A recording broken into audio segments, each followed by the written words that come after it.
Swimming is my tradition, and I featured in every Paralympic Games. Welcome to the IPC World Championship. Let's do guys.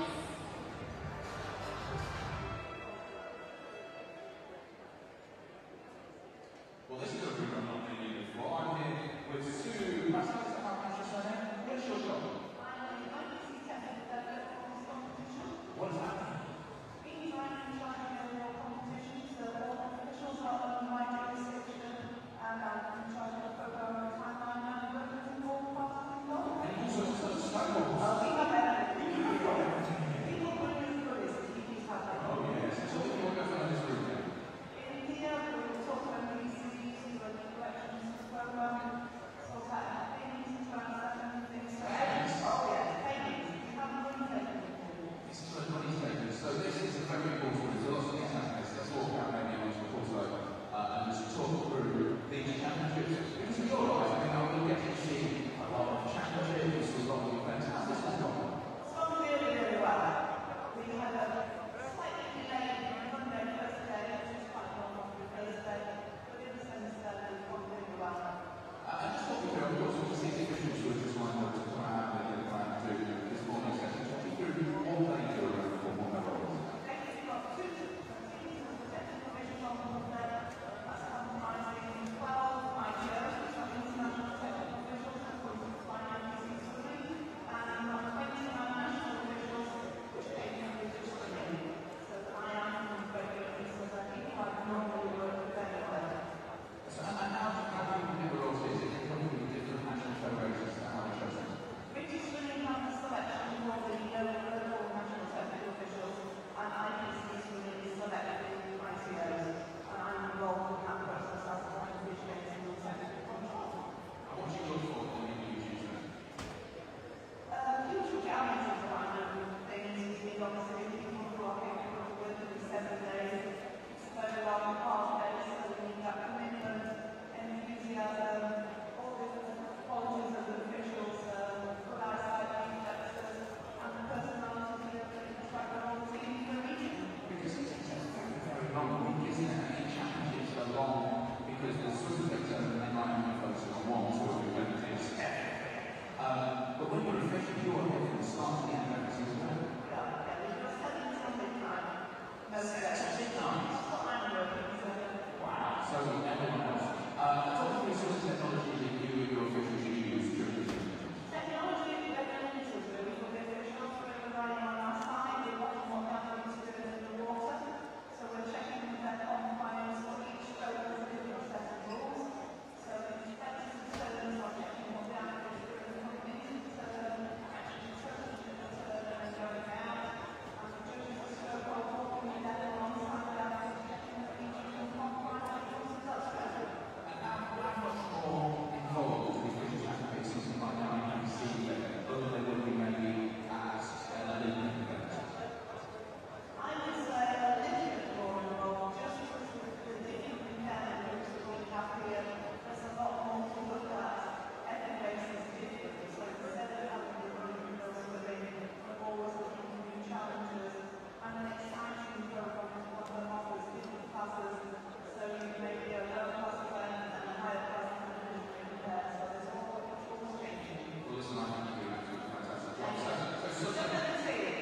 Absolutely fantastic. Thank you so much. We're going to round of applause right now to all the officials. Without them, we really would not be able to do this. And what happens on Sunday night is you finish it and then you recognise the cost. Oh, yeah!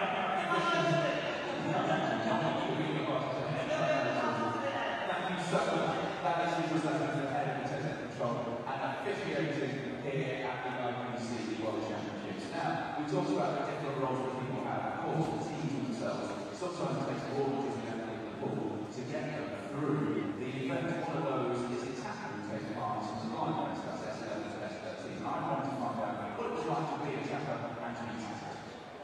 Now, the ball behind me is where the IPC World Championships take place. In the ball, one person gets it to swim and it's all right there. And some have to do something about it. Take their team, even with the 7 grade, which was the USA and Blue as well. And so, talk through the event of So I started as a volunteer, I guess, as one of the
access to audience and not knowing where the emails are. So it's being waiting tab and then having confidence to do strokes to occur. So, yeah.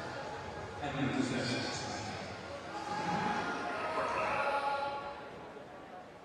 the strictly to talk about that we just watched that video. What an awful t-shirt now. Secondly, I'm wearing a second shirt, which is very, very awkward. The third one, we're working against the GoPro on the tapper, and the two got that got a bolt on it, which really, might have to say, absolutely now. Now, we're going to meet the most famous person at these championships in just a second. First, let's take part to our exercise director.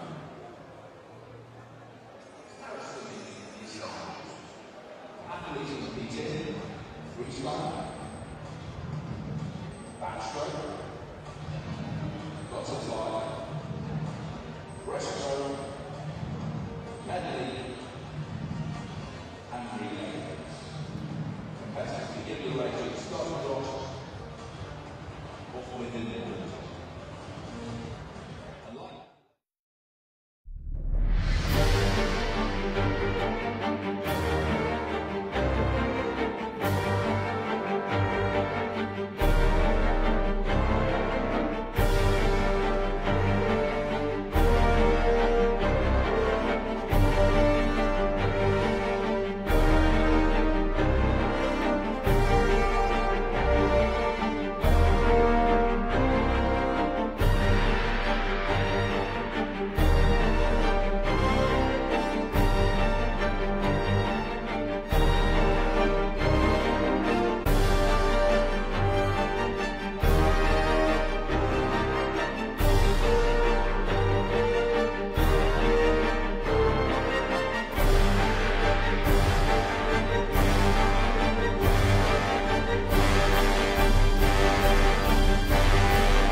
Good morning and welcome.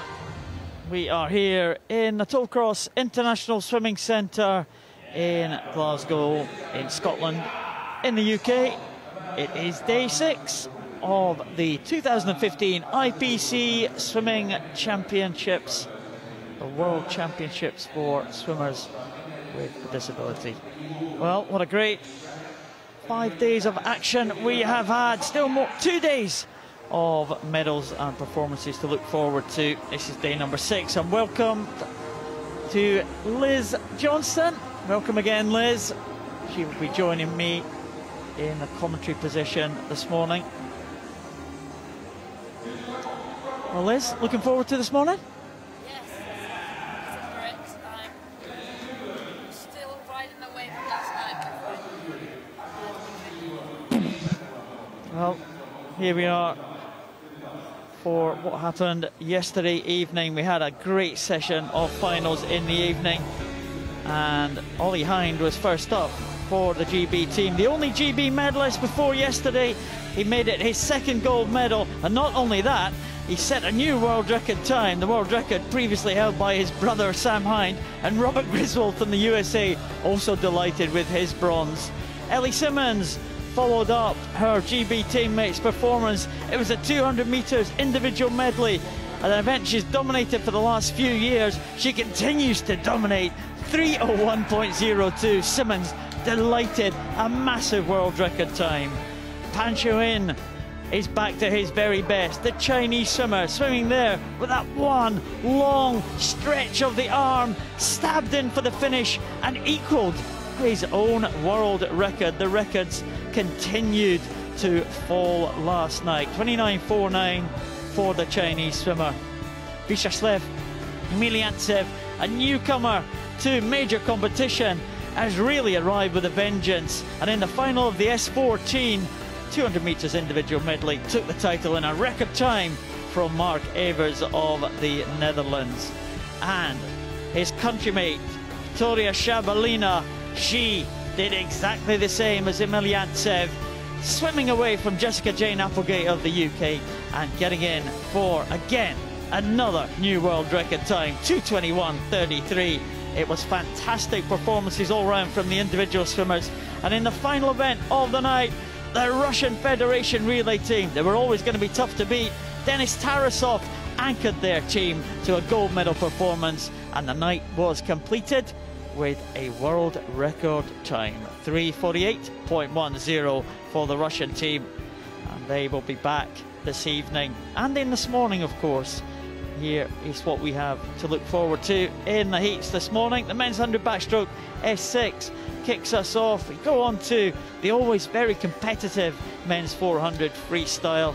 Men's and women's 100 backstroke for the S7. It's the fast guys in the S10 class come in next. Progressing through, we have a range of different strokes: backstroke, freestyle, breaststroke, distance freestyle for the S3s. The completely blind SB11 class, they swim the breaststroke events for men and women today. And the morning is completed with 50 backstroke events, a few of the shorter events in the sprints, and the men's 4x100 medley relay, 34 points. Always a very exciting way to finish a session. That completes the morning's action. The medal standings from last night: Ukraine and the Russian Federation locked together at the top. Ukraine only edging it on the number of silvers that they have obtained. USA clear in second position, and in fact that's not from last night because that is from the night before. Well, sorry Liz, are you with us now? I think so. Is the mic sorted out? Fixed, yes. You would have kept us right on that one. Well, yeah, now that we've got an extra 4 goals on the table, I definitely would have. Men's 100 backstroke S6. There are the starters for heat number 1. I think that medal table was from the night before. We had a very good day for the host nation yesterday. And I think Russia now are clear of Ukraine at the top of the medal table. We'll see. I'll maybe bring you that later if we have time. These heats tend to come thick and fast, don't they, Liz? Yes. Not much room for breath this morning. Zheng Tao in lane 4 for China. And he will be very much the favourite for this one. There is Sebastian Ivanov. He hasn't had a great meet so far. Pulled out of a couple of events. And just struggling for fitness maybe, Ivanov. And there is Jawad Judah from Iraq.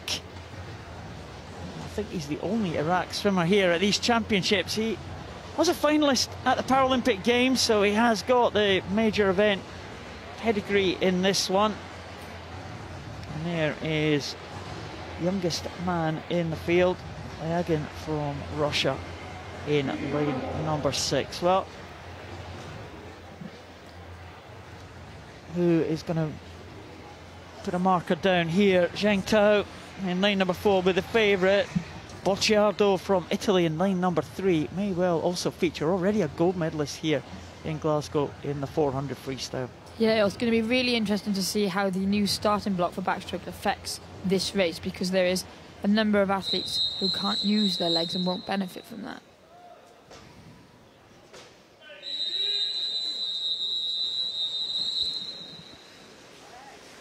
There are the starting devices there. Just Bocciardo. Well, he is making use of that one. I wonder if Zheng Tao is going to do the same. That may benefit the Chinese swimmer. He's got very strong legs. And the coach just stretching the towel. In fact, 2 towels there. Semenenko, the same in the lane at the top of your screen there.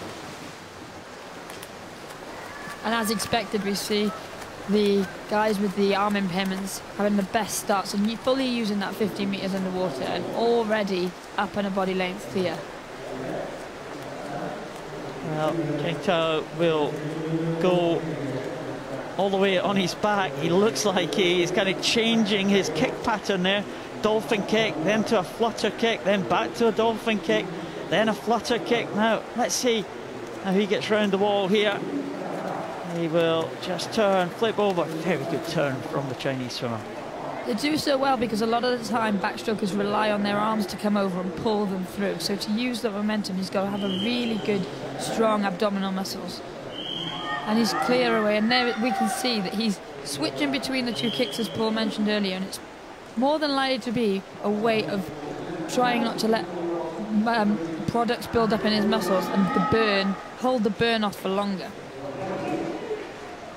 And it should be fairly easy qualification. Look at this, he's picked up the pace there. The dolphin kick, certainly a little bit faster for the Chinese swimmer, and that's a very good swim, 1:14.76. And here's the world record holder in 1:13.56. Second place Ricciardo and third place Ivanov. They should make the final, but we'll have to wait for the next heat to do that. And do you think you will still go for that kind of alternating kick in the final this evening? Yeah, as I said, I think it's probably something to do with the fact that using just your legs are the biggest muscles in your body, and there's going to be a massive burn earlier than other people would feel it, because you're able to use more of your limbs to spread the load almost. So it's almost a way of removing some of the lactic acid. We shall see if Zheng Tao employs that tactic in the final. I think the dolphin kick is obviously his fastest there. We saw him just pick up the pace at the very end there. Yeah, and dolphin all the way. He sticks to the dolphin kick as he comes into the finish, but I would liken it more to someone on freestyle swimming and holding the breath for 8 seconds, or maybe only 4. The result of Heat 1, Zheng Tao from China takes it 1:14.76.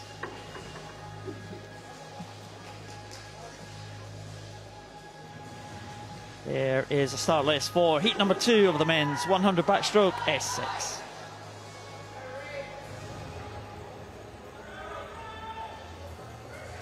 There is Adam Purdy back in the water again at a major championships. We haven't seen him for a few years, 7 years I think, since his last major championships in the Beijing Games. Paralympic champion back in 2000. Yeah, in Sydney. And he really dominated before the guys with no arms, and adapted the strokes and really made the most of this dolphin leg kick to move this event on significantly. Taliesin Glock had a good swim yesterday in the individual medley, didn't he? Yeah, he had a 4th, a 5th and a 6th place, so he'll be glad to get a bronze medal from that. There is Semenenko in lane number 5. A European gold medalist from last year. Victor Kemeny. We've seen all sorts of starting techniques here.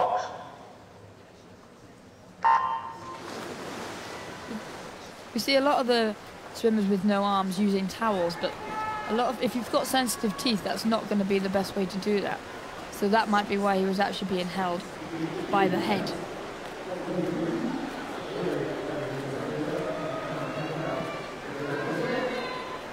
Well, Semenenko looked like he had strong enough teeth at the start there, and he is going away well in the blue cap of Ukraine. Taliesin Glock looking good. Adam Purdy is in 3rd position, looking good for a place in the final at this stage. Adam Purdy earlier this year, he has the Pan Am Games in Toronto to come up. That's the one he's really looking forward to. His wife is going to be visiting, and his children, Olivia and Simon, he said, we're going to be watching for him. They'll be watching today. The old man's not doing too bad. Adam Purdy in 2nd position, but he's not going to catch Yaroslav Semenenko. Semenenko coming in to the last 5 metres here. Taliesin Glock just getting ahead of Adam Purdy there. Semenenko comes in 1:15.42. No challenge tonight for the medals, Semenenko. It's going to be a great race, and I think Taliesin Glock will have come in off the back of his 200 individual medley last night, and that was a fantastic 5-second PB, so I think he'll be looking to just go easy this morning and save something tonight. And Adam Purdy, great to see him back, and he really won't even, he'll be rested for this meet, but he'll really be focused on Toronto. The winner of heat number 2, Yaroslav Semenenko. experienced campaigner. Alison Glock came through strong at the end. 1:18.69 and 1:20.32 for Adam Purdy.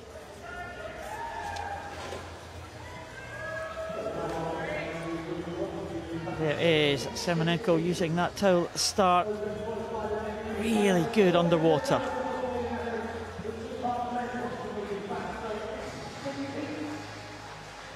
Semenenko stuck to the more traditional dolphin kicks the whole way through that 100 metres race. And it is the more powerful kick, but again, you do start to feel the fatigue.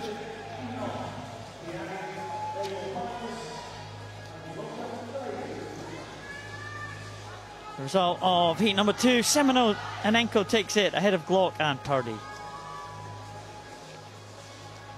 There are the finalists for tonight's final. Zheng Tao first into the final ahead of Semenenko. The start list for heat 1 of the women's 100 backstroke S6.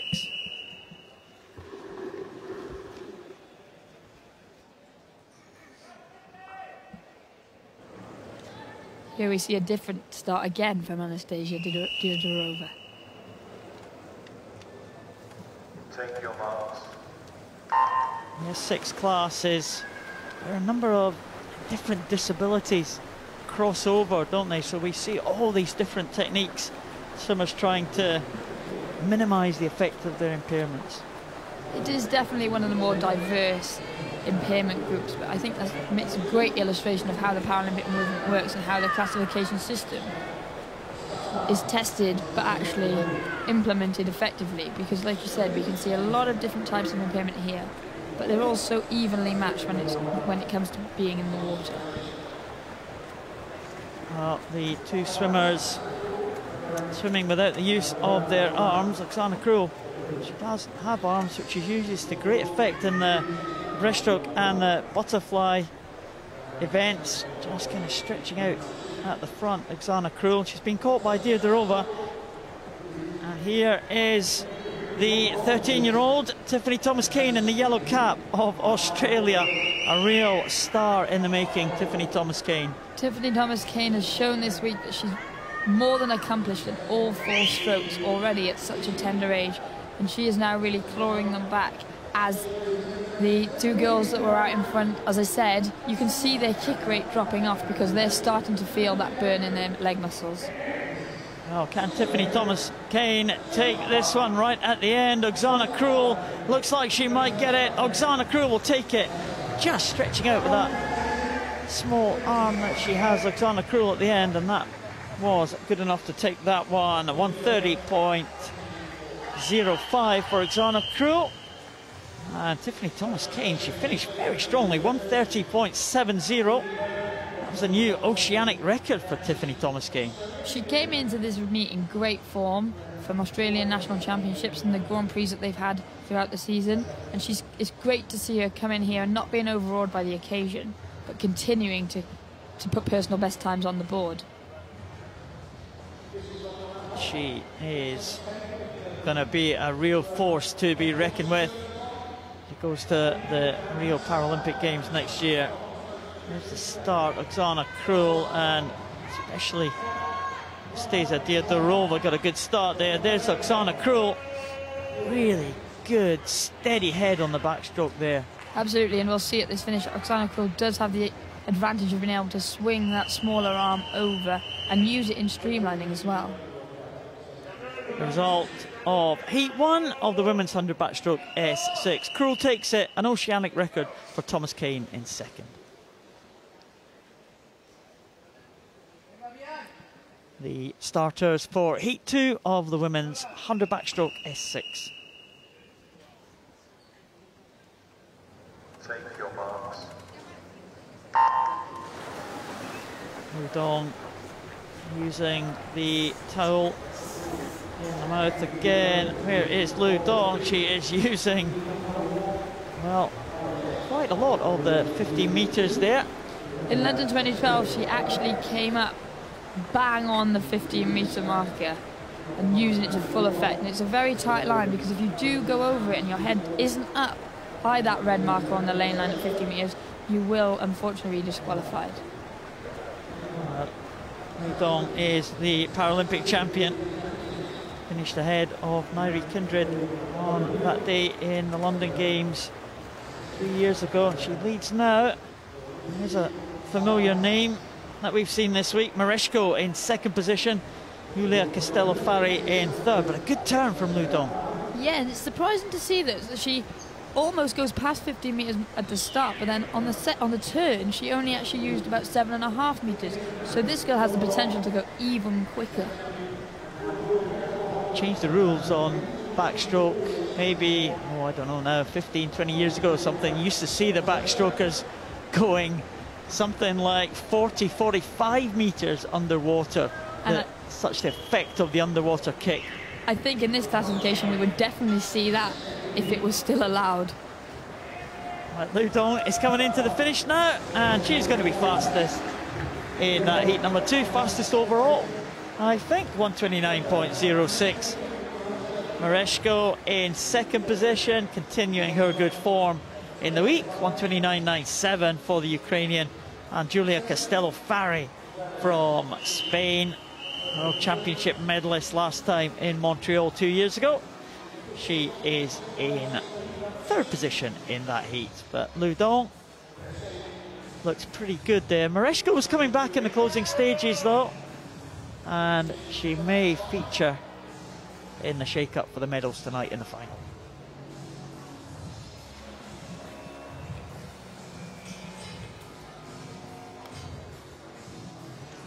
You can really see the difference that it makes by being able to have that underwater kick. And unfortunately, I don't actually think Ludong was up then by 50 metres. Do you, Paul? Well, it's difficult to see that camera angle there. Didn't quite get the 15-metre marker at the edge of the picture there. She has been confirmed into the final though, so they'll be looking to get that right tonight. Ludong is confirmed in first position, Mareshko in second, Julia Castello-Fari in third.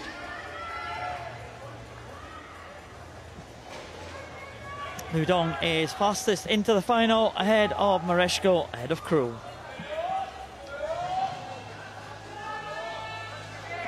Men's 400 freestyle for the S9 class. Here are the starters for Heat 1.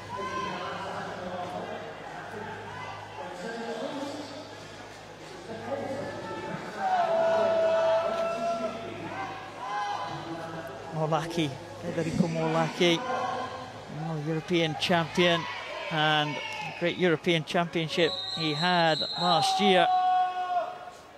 5 gold medals. David Gracia from Portugal, already also a medalist at that European Championships last year.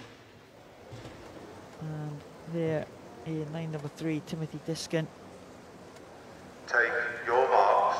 You've got to think the guys in the centre lanes, I think the qualification for them should be fairly comfortable. And you've got to think somewhere around about the 4:30 mark is going to put you into the final with ease.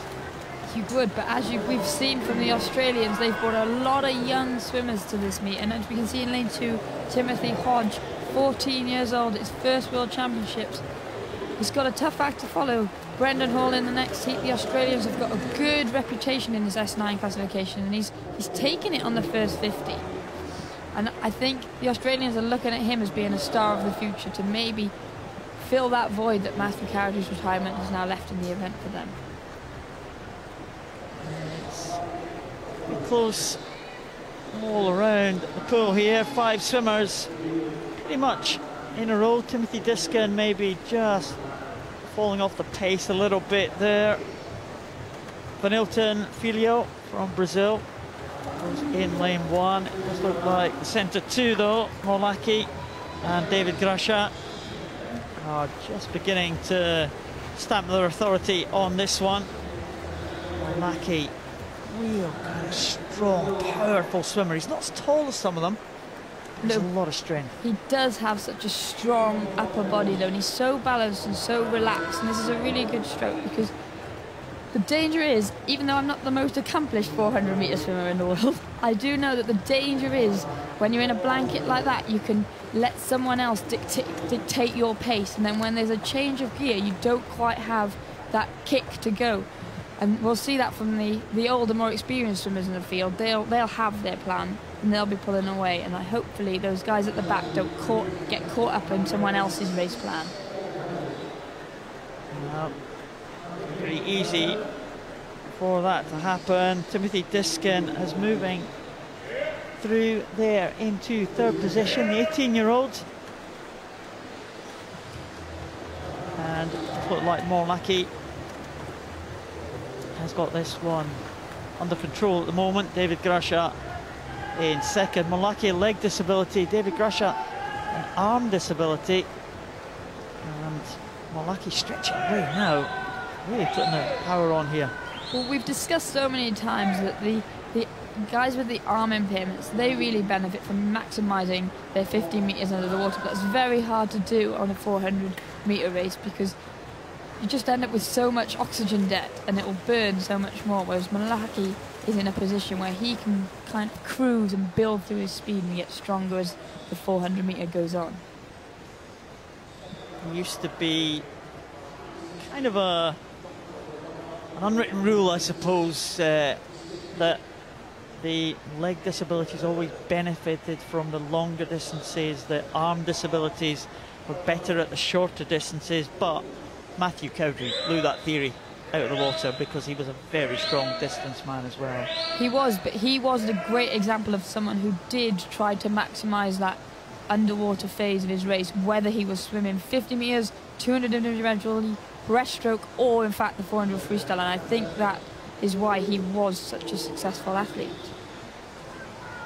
Well, Matthew Cowdery retired last year, Australia's most successful Paralympian of all time, and the young guns, the young Aussies, trying to follow in his footsteps, and they're doing not a bad job here at these championships. Morlacki goes over for the final turn. David Grusha, pleased with his performance so far, the Portuguese swimmer. They'll be happy to be in the... They'll want to finish in the top 2 or 3 and be significantly ahead of the rest of the field, because this is the first heat and you haven't got the luxury of taking it easy and seeing what the other guys are going to go. So they'll want to put a comfortable time in, but it's more about positioning in this heat. Well, we reckon that 4:30 should comfortably make the final. Morlacki's gone a 4:29. 4:30 for David Grusha, 4:32 for Timothy Diskin. Looking at the second heat, they should be okay. Matthias Bartnik from Poland in third position, another 18-year-old. And in fourth position, in fact it was fourth position to the pole, fifth position to Vanilton Filho. Not even breathing very heavy at all, Morlacki. No, I think that will have been a bit of a procession for him this morning. Here's David Grusha. Portuguese team trying to look to pick up their first medal here. David Grusha, maybe in with a shout for this one. He looked pretty good there. That was a great dive with him, but we can really see how that leg impairment does affect him off the block, because he's straight off. Bit of power from his, but the power all comes from his arms, and even at the turns, David Grusha was making up a bit of ground. Well, there is Morlacki just easing in there. Morlacki takes that first heat ahead of David Grusha and Timothy Diskin in third. Start list for heat number 2 of the men's 400 freestyle S9. Swimmer in lane 3 does not take the start.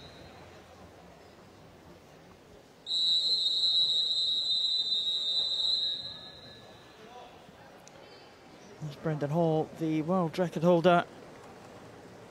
Time of 4:09.93, set in the previous World Championships 2 years ago in Montreal. And to him. Christian Vincetic, medalist yesterday at these championships, and Vincetic trying to chase the yellow cap of Brendan Hall, also going well. Matias Silva for Brazil in line 2, and no Jose Antonio Marie Alcaraz taking the start, unwell we're told. It's unfortunate for him because he always turns up at the major championship of the year in such good shape, and he can contend for the medals, and the Spanish will really have missed him this week, and he's here in the building, so he must be unwell to not even want to try and take to the starting block. Well, if you do have any tweets for us at IP Swimming, hashtag Glasgow 2015, Liz will be able to read them out. Put all the pressure on me. I'm not, we've established I'm not that great at reading tweets under pressure. Liz is the Twitter expert for the morning. No!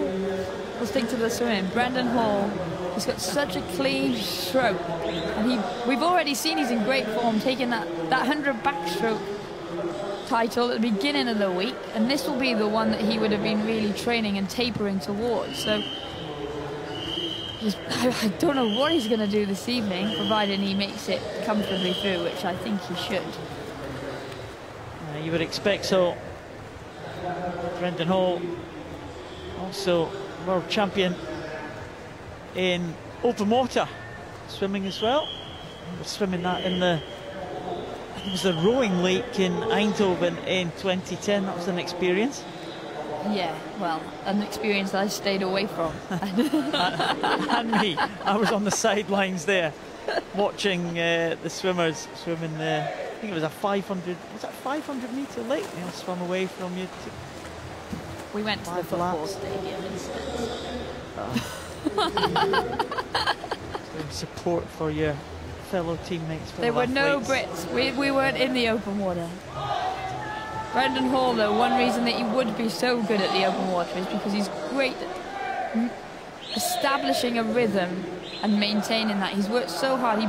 He really learned a lot by going to Beijing in 2008 with the likes of Matthew Carrigan, being on such a successful Australian team, but missing a medal, like finishing 5th. But what that does when you're a young swimmer is really hammer home to you how much you want it, and it makes it so much easier then to go back into training on the tough mornings when the alarm's going off at 4:30 and you don't want to get up. It reminds you why you do want to get up, because you don't want to be that person on the team that doesn't get a medal. Well, since that time, Brendan Hall has not been that person, because he has dominated this 400 freestyle, world champion in both 2010 and 2013, Paralympic champion in 2012. He is going over in 3:14.37, and that is, well, some 7 seconds outside his world record split at this stage. So Brendan Hall looking very, very good so far. It's a good tight tussle for second. Jesse Reynolds from New Zealand and Christian Vincetic are having a good head-to-head here. Jesse Reynolds, another newcomer to the New Zealand team. He'll be looking as well, Jesse Reynolds, to get a good time in this and a good ranking in this race, because he actually had to run a campaign to partially fund some of his trip to get here, because in New Zealand they've got a small but successful team, but it means that to get full funding you have to be ranked top 3 in the world. But at least they give their swimmers the opportunity to help themselves get here and hopefully improve their times. Brendan Hall eases in there in 4:21.18. Jesse Reynolds finishing very strongly here in lane number 6, looking very good in the closing stages there. He was a finalist in Montreal 2 years ago, and I think that will be good enough for him to make the final again. In fact, he will be lying in 2nd position going into that final, so good chance for the 18-year-old New Zealander, and he looks very satisfied with his morning's work. Reynolds in the background there. Brendan Hall, though, very comfortable for the Australian. Reynolds looked in good shape at the end there, Liz. Very good. Yes, I think, again, like I said, with the first heat, you don't have that luxury of knowing what you need to do. But in that second heat, you really do. And someone as established as Brendan Hall will be able to tell what kind of pace he's swimming at. And the coaches on the side of the pool in that coaching block, you can look over to them and they've got hand signals that they will give you to know if you're on course for where you should be for the morning. Oh, you're allowed to coach from the poolside? They can't walk. They're not allowed to walk up and down the poolside, but they can give a thumbs up or a thumbs down. Brendan Hall takes that heat number 2 ahead of Jesse Reynolds and ahead of Christian Vincetic.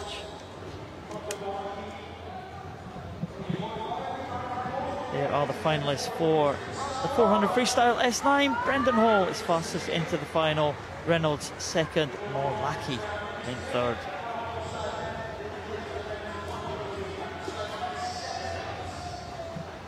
The men's 100 metres backstroke S7. This is heat 1.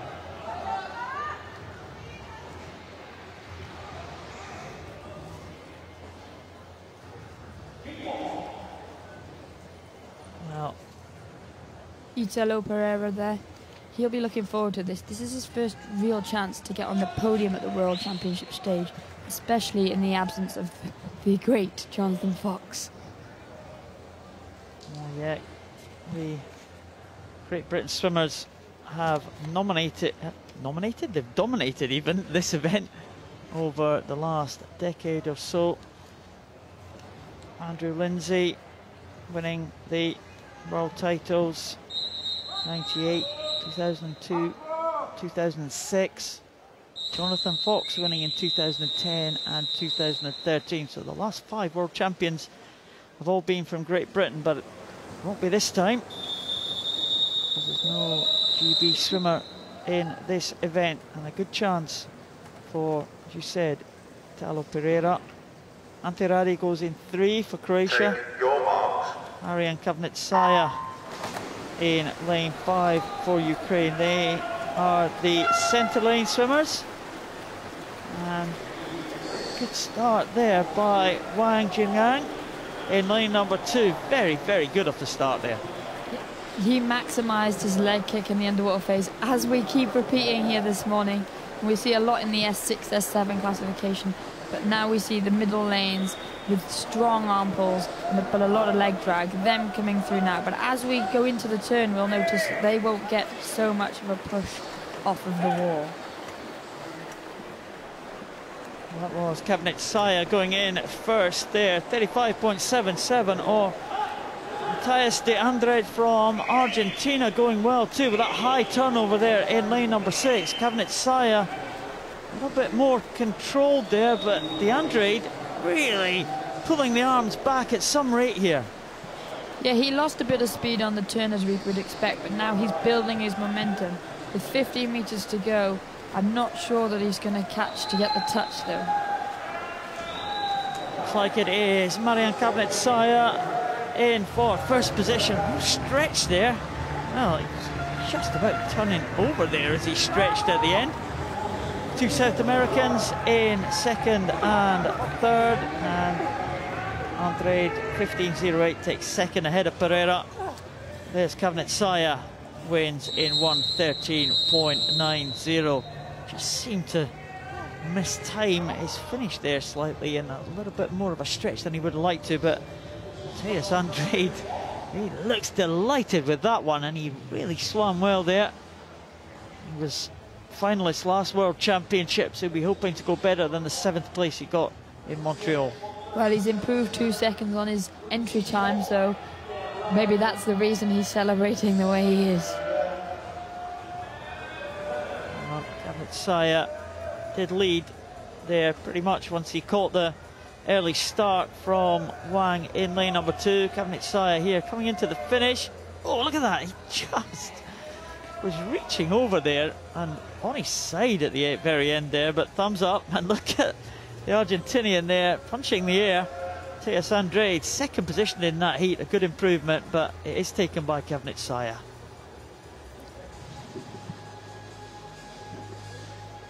Heat number 2 of the men's 100 backstroke S7. Here are the swimmers.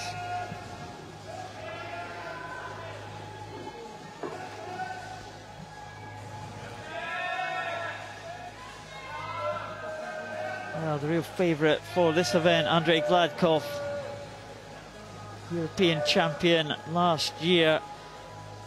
Time that he did then was 110.13 at that European Championships. World record stands at 109.52, so Gladkov, I think he may be challenging that mark. He may have an eye on that tonight in the final. There's Bohodayko, well, the man from Ukraine. He's been really successful over the last 3 or 4 years. He's never won a title at 100 backstroke though, in the S7 class. He'll be looking to fix that today. Yes, Dino Sinovcic again. A lot of these swimmers will be hoping that they can progress to the final. They'll think they'll have chances of medals here. Take your marks. Experienced Guillermo Maro goes in lane 2 for Argentina.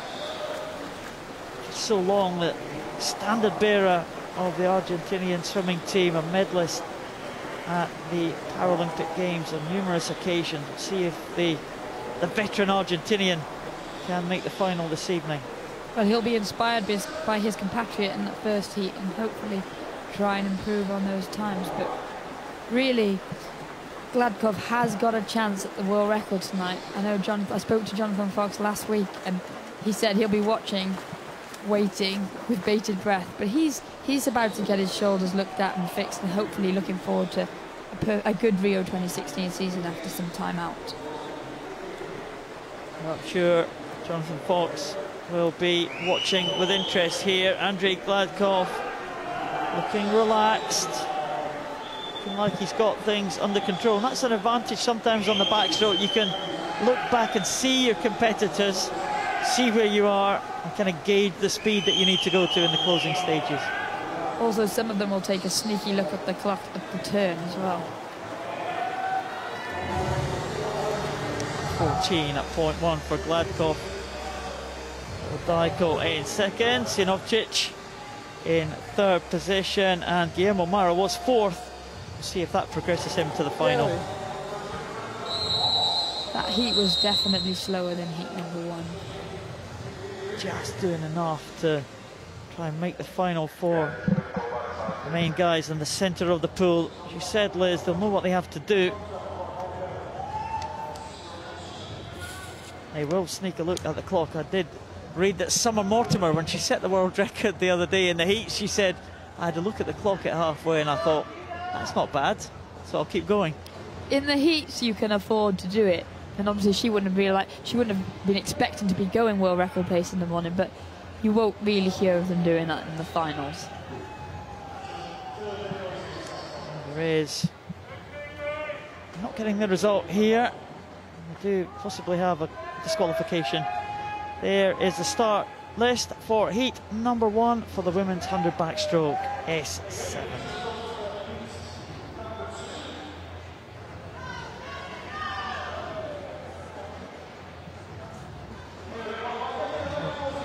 Bring you that confirmed result as soon as we have it.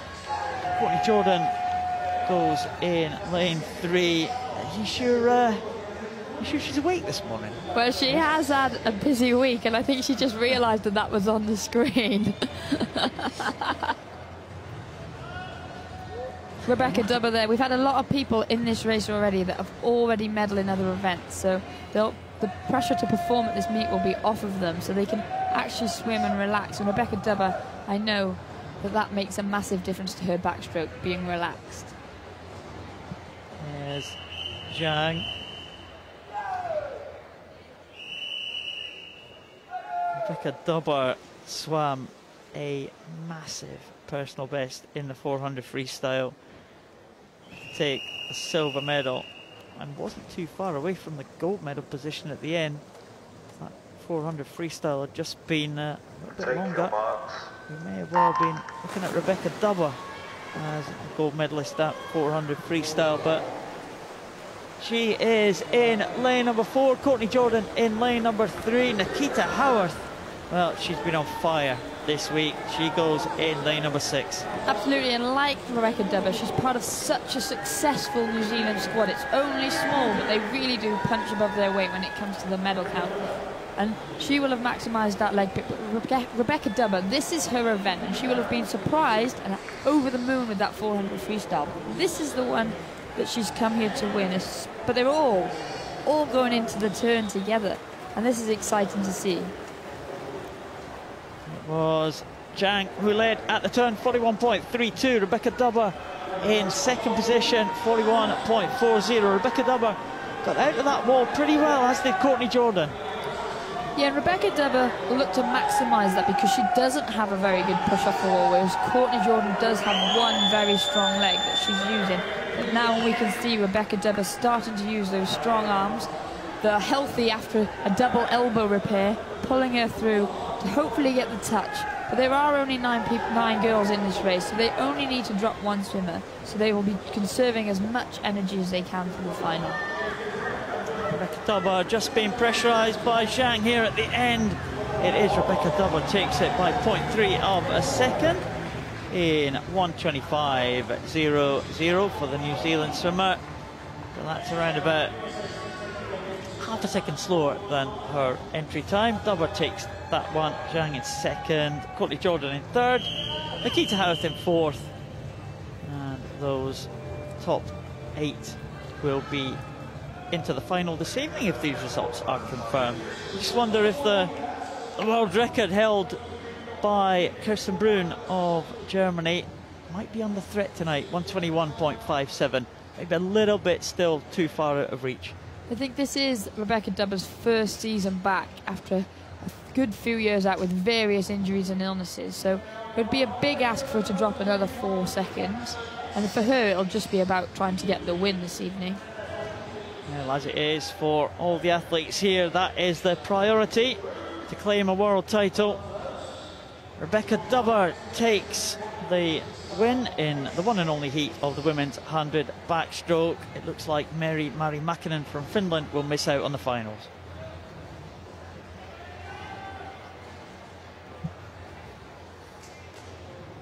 Heat 2 and the men's 100 backstroke, there's a result. Glasgow takes it ahead of Sinovic. Bohodayko from Ukraine disqualified in that heat. Ooh, that's a blow for the Ukrainians. There are the swimmers who progress to the final. Kavnitsaya, Gladkov and DeAndre, the top 3.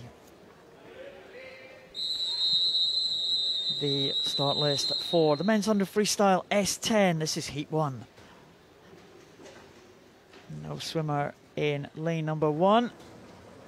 But here are the fast guys, the guys with the minimal impairments here, the S10 classification. This promises to be a cracker. Felipe Rodriguez, who you know very well, Les, goes in the centre lane. He's behind Grigorev at the moment. He is more renowned for his second 50, but a lot of these guys will have swum in the relay for their respective countries last night, so they'll be looking, some of them will have looked to blow away the cobwebs, as Grigorev is looking to do, and others will be looking to conserve as much energy as they can for the final.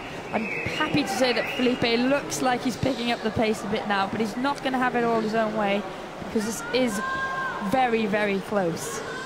Well, the Brazilians ranked 1 and 2 in this event, Andre Brazil and Felipe Rodriguez, and as we saw in some of the heats yesterday, you don't want to really be down in 3rd and 4th position. Grigorev's going to take this one. Rodriguez in 2nd, Levesque in 3rd. They should be safely into the final. Olivier van der Voort from the Netherlands just missed out on the touch there behind David Levesque, so he might be in danger here. But that is the top 4. Rodriguez, they're looking pretty relaxed, I think, in 55.43. He has been significantly faster. Grigorev in there, 54.68. Yeah, that was a very close finish for the top 4, and the guys in the second heat won't actually benefit that much for being in the second heat, because it's such a tight finish that they don't want to be in a position. We saw Andre Brazil yesterday in the 100 metres butterfly cruising, but actually ended up in lane 1, and he was a little bit out of the mix then when it came down to the race in the final. Grigorev not making that mistake. Grigorev takes it, 54.68. Rodriguez in for second position. Levesque wins a close contest for third.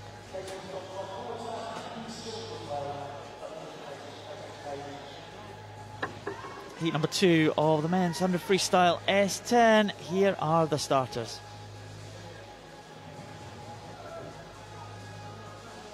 Andre Brazil, he has been on great form here at these championships.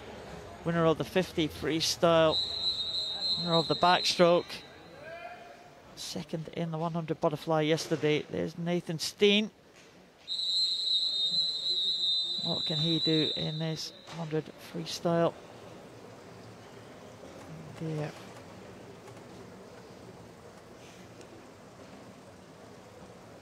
Take your marks. Brazil will be the favourite for this one. Will be interesting to see how well he goes in this one. He's not really gone out at the blistering pace that we've come to expect from Andre Brazil, and it is Bartoszynski in lane 3 who has gone into the lead.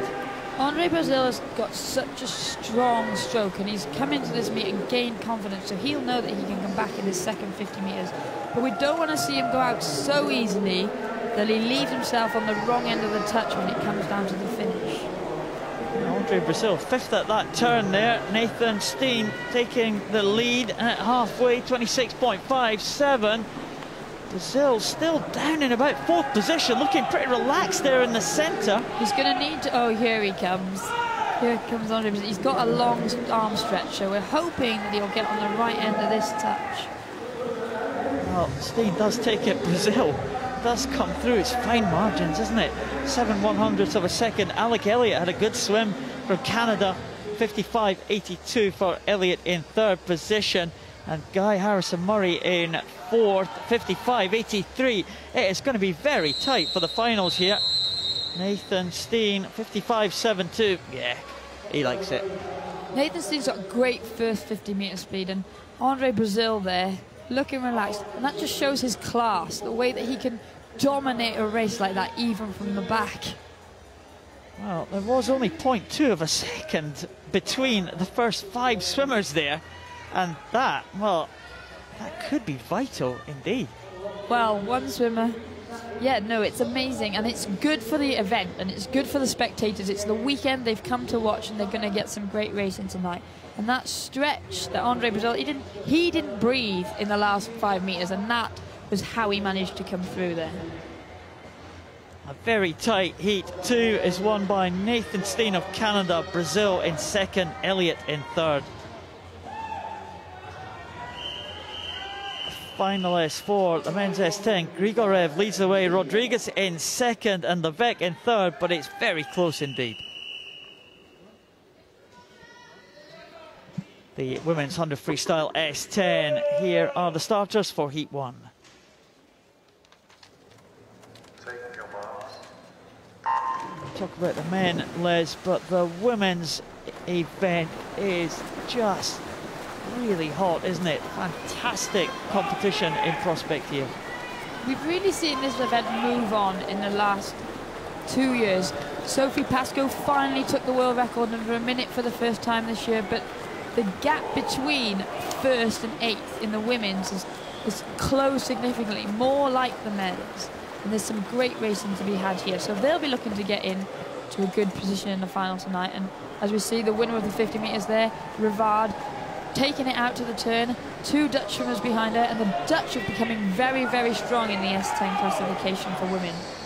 Summer Mortimer represented Canada at the Paralympic Games in 2012. One of her parents is Canadian, the other one Dutch. She's now representing the Netherlands, but it's her former Canadian teammate Aurélie Rivard coming away here. What a time for Aurélie Rivard. Oh wow, excellent there, 1 minute .34. It's a personal best time for Aurélie Rivard. It's an America's record, 1 minute 34. The winner of the 50 freestyle earlier the week, and she is on fire. That's a fantastic morning swim, and she was someone who really embraced the World Championships being in Montreal, in her home country, and she really used that as a platform to excel, and she's following that up here. Summer Mortimer in second. Third place, Chantal Zuideveld of the Netherlands. So Netherlands 2 and 3, but Rivard looks in great shape here. There is Rivard just missing that hand there. You see the hand, the left hand coming over. She stretches with her longer arm. That could be important when they come to the closer races. Yeah, she'll always be looking to try and finish with that full hand. Aurélie Rivard, an America's record to take Heat 1. Heat number 2 of the women's 100 freestyle S10. There is the start list.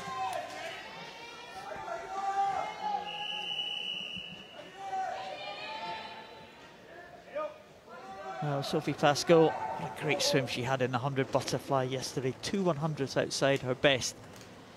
And we see her go under the 1 minute mark again.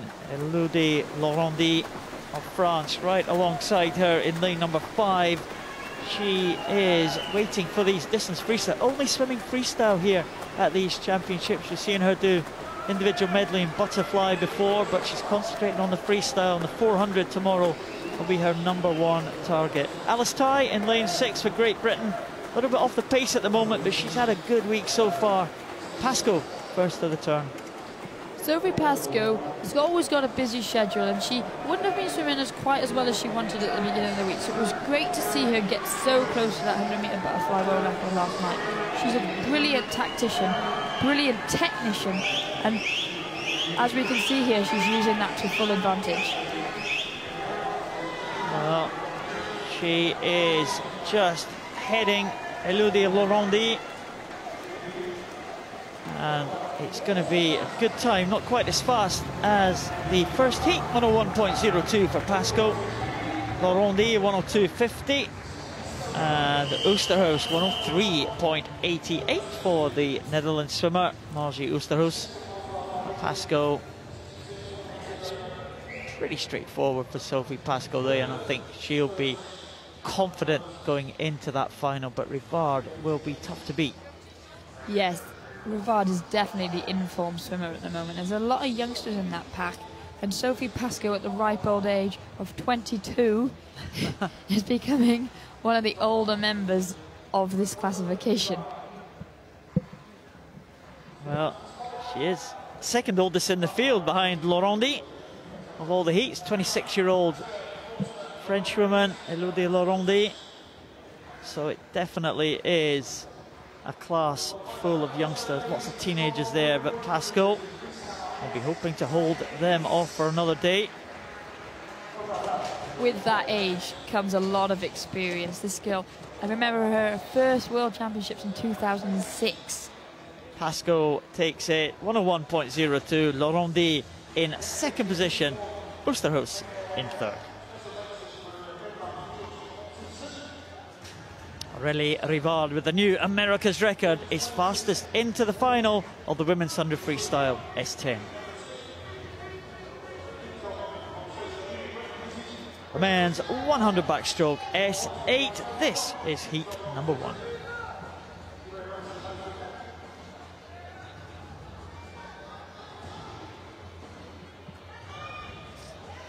Well, men's S8 100 backstroke, Robert Griswold. What a delight for Robert Griswold last night, winning a medal for the first time here in Glasgow. He seemed even more happy than Ollie Hind. Well, he had 2 fourth-place finishes, so there's never more relief than when you manage to make that final step up onto the podium. Senkov will be the favourite for this one, the world record holder from Russia in lane number 4. Solmeidon. And there is the Indian swimmer, Gaikwad, one of the small Indian contingent here at these championships. Gaikwad is already a Paralympian in London. He was here last year at the Commonwealth Games representing India right here in this total cross. Second time he was in the Commonwealth Games. He competed in his home games in Delhi in 2010. So we'll see how Gaikwad can do. marks. Might need to improve on his entry time. He's going to try to make the final of this one. Lysenkov will be strong in lane 4. Griswold, man, in great form. The 18-year-old from the USA in lane number 5. And it is those two going ahead of maybe Pipo Calamaggio from Argentina going well in lane 2 also. Lysenkov is definitely the experienced swimmer in this field in this event, and he'll try to lead from the front, but with a relaxed but strong effort, and we see that as he goes first into the turn. But Robert Griswold is in fine form, as you say, Paul, and he's come in as a youngster to a very experienced American squad, and he'll ride that wave, the likes of Jessica Long and Bradley Schneider showing him the way. He couldn't be in a better place. Certainly want to watch out for medalist already at the World Championships, and he's only going to improve at that age of 18. Here's Lysenkov. It's going to be a good qualification for the Russian. Lysenkov takes it ahead of Robert Griswold. Jesse Ingles, also a Commonwealth Games swimmer, in 3rd place for the Australian team. Not really getting the time for Calamaggio of Argentina. Oh, there we go, 1:10.98. Just popped up on our screen, but Lysenkov takes that, 1:05.92. Griswold in 2nd, and Jesse Ingles in 3rd position. All those first 3 swimmers under 1:09. Again, we see a variety of starts. This is another classification where the lower leg impairment athletes, they'll pop straight up and try and get into their stroke as fast as they can to maximise the pull. Lysenkov kind of came up halfway, but he's got such a good backstroke that he just dominated from the front. The Paralympic champion is fastest in heat number 1, 1:05.92 for Konstantin Lysenkov.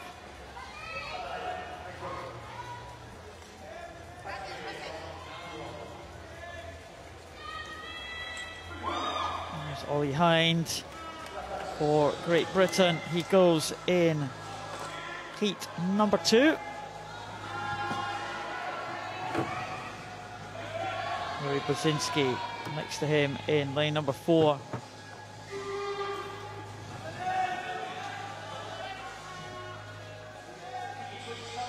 Full start list. McGrath from Ireland in 1, Mortensen in 2, Ollie Hind in 3, Brzezinski in 4, Tarasov in 5, Wang Yanan in 6, Hodgie from Argentina in 7, and Gavilan from the Philippines in lane 8. There's Tarasov. Well, what a great day he had yesterday. World record in the 100 freestyle, anchored the Russian relay team. There's going to be some issues with that. These starting devices, Liz. They are relatively new, and I guess a lot of countries won't have had the opportunity to use them yet. And there's a lot of confusion over whether the swimmer's supposed to put it back in the water or the official. Well, I suppose the swimmers have got to be happy with it. At the end of the day, the last thing you want to do is slip at the start. And there's the Filipino swimmer. Take your marks. Gavilan, Ollie Hind.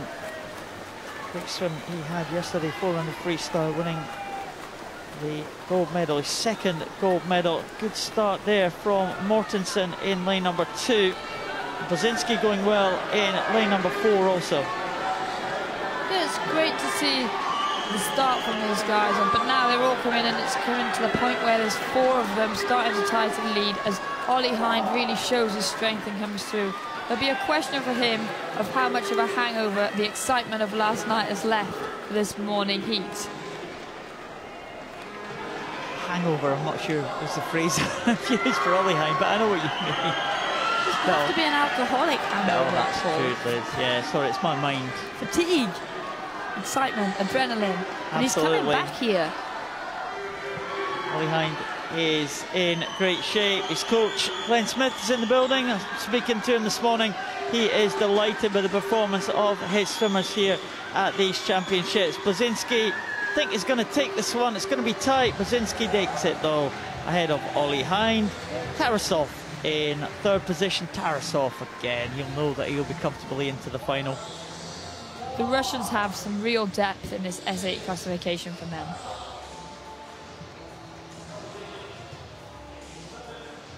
Well, there is Wang Yanan, just easing in there. He was in great shape, Yang Wenan, but obviously doesn't fancy the backstroke this morning. No. I would have withdrawn. Well, Ollie Hind trying to get another medal. Great Britain's most successful at these championships so far. Still with 2 days to go. That's Tarasov, Brzezinski.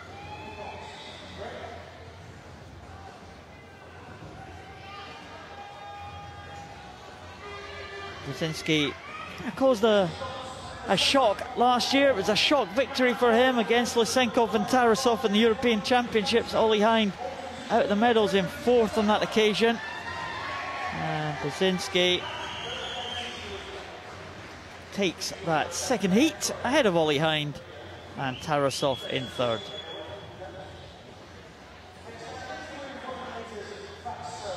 Qualifiers for the men's 100 backstroke S8 final. Lysenkov, Brzezinski and Hind are the top three. The start list for the women's 100 backstroke, the one and only heat.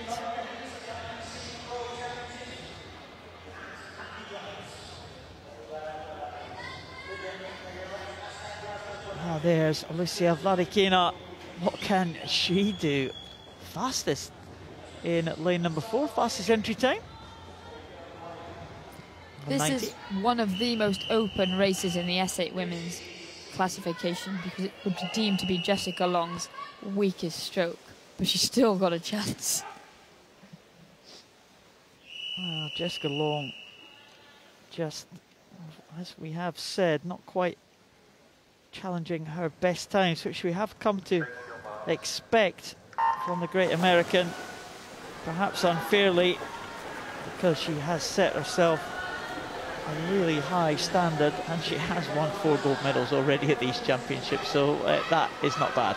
When you can still win when you're not in your best form, that just shows the quality of swimmer that you are. And with Jessica, it normally means that she's going to come back next year even stronger. So I'm excited for that. We saw Vladikina there getting a great underwater start and using those legs, but her stroke weight is so relaxed, she's so slow, and Jessica Long has already caught her down this first 50. Let's see if Vladikina can use the turn again to her advantage. Let's see how long she stays underwater. Around about, what, 7 metres that time, Liz? Yeah, but the way that she moves her arms, she's so relaxed and she gets a great length of stroke. But when you're racing someone like Jessica Long, who's got such a powerful rotation, you really need to maybe look to up it a little, because she actually looks like she's starting to sink in the water and it's affecting her body position. Well, Vladikina, this is one and only heat, so she knows she is going to qualify in this one. We saw her do this in the breaststroke. Jessica Long will take that one. And in second position, Lakeisha Patterson. And Vladikina actually does get third position, but almost at a standstill there at the end. She was, but we saw this with her in the breaststroke, and then she only just missed the world record in the finals, so I'm sure she's got a lot in the tank, and Jessica Long won't have been fooled by that heat swim. There's Patterson. She's had a good week, hasn't she? A real breakthrough meet for her. Commonwealth Games last year. And there's Vladikina. Well, okay, yeah, fine. Can I get out of this pool now? I'm going to go and swim down. I'm going to have a rest. Something to eat.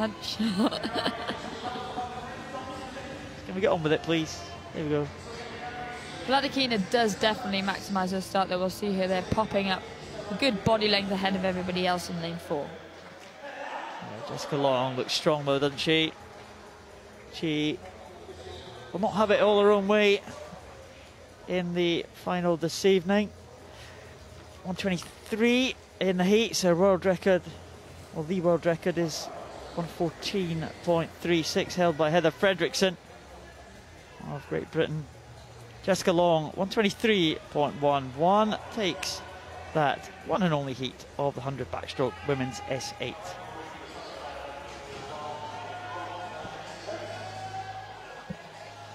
There is the men's 100 freestyle start list for Heat 1.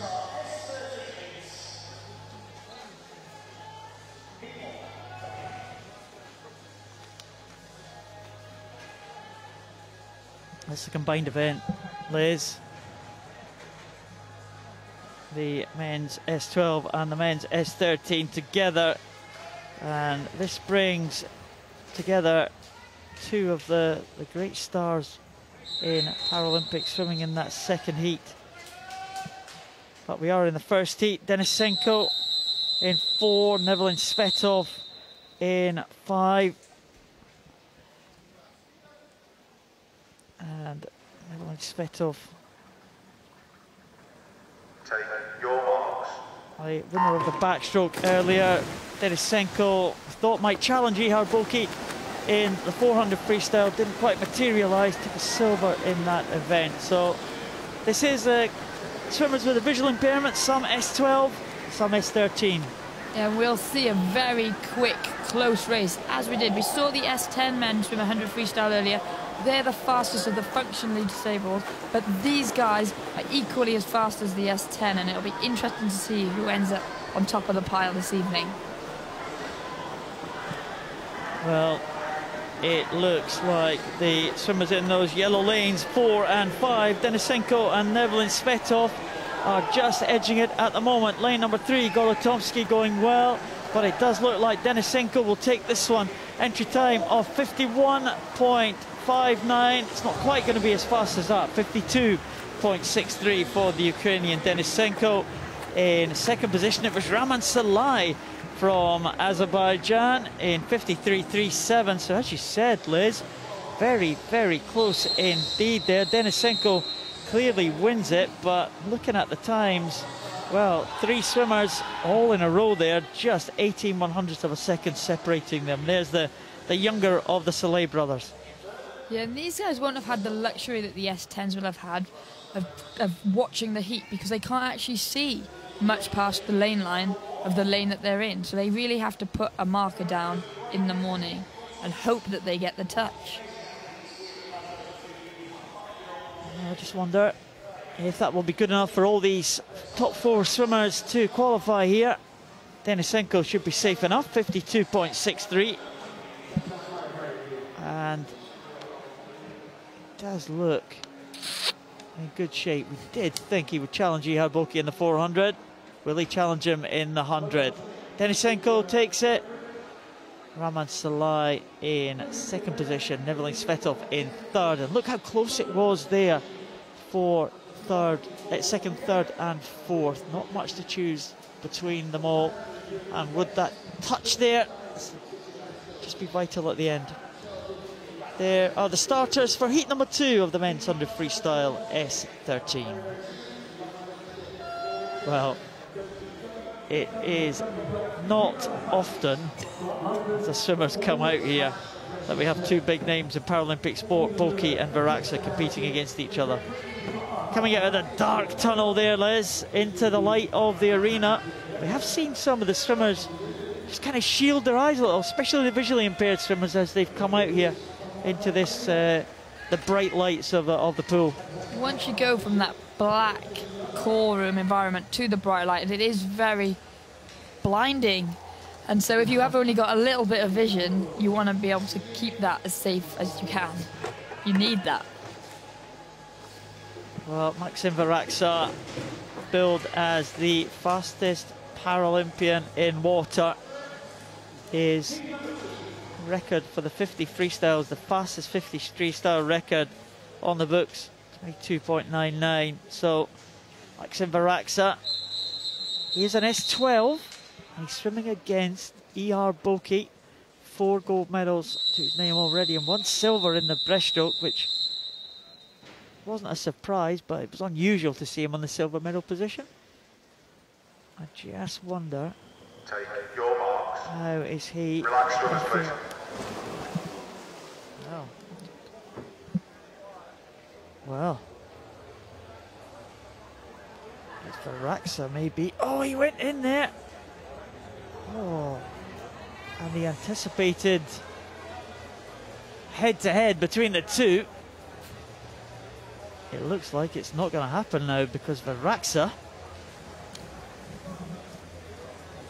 surely think that's it for Varaxa. He walks off. It's all over for Maxim Varaxa. You can't believe it. And that is a shock, Liz. That's a huge shock because now that the S12s have been combined with the S13s, he's actually chosen not to swim as many events. And this will have been one of the main ones that he was here for. Well, that is going to shake things up. That's the equivalent of time in the World Athletics Championships when Usain Bolt did a false start. The big name is out. Take your marks. Schoolboy error from Varaxa there, and that leaves the door open, you would imagine, for Ihar Boki to dominate this one. The world record holder in the S13 class, 51.05, Ihar Boki's world record, and he will be confident now of getting another world title to his name here in Glasgow. This would have been one of the biggest challenges that Ihar Boki would have expected to have in one of his main events. He wouldn't have expected to win the 100 breaststroke last night, but Maxim Varaxa would have really challenged him and maybe taken him to a super fast time. Here is Ihar Boki now. We'll keep an eye on his time here. 51.05 is the record time. It's not going to be too far away. Very close indeed. 51.33 for Ihar Boki. Well, yeah, only 0.2 of a second outside that world record time there of 51.05. I think, Liz, that is going to go tonight. I cannot see how Ihar Boki would not get that record. He is going to go faster tonight in the final. Ihar Boki is in fine form, and he'll, like I said though, he will be a little disappointed that Varaxa's not going to be there alongside him this evening. Dimitri Saleh gets in for second, 54.06. Braden Jason from Australia in third place, 54.30. He was away and clear at the start there. Ihar Boki using that start to great effect, and that's just one of the great skills that the Belarusian swimmer has. Great start, great turn, excellent finish. Ihar Boki takes that one, 51.33, not too far away from the world record held by himself.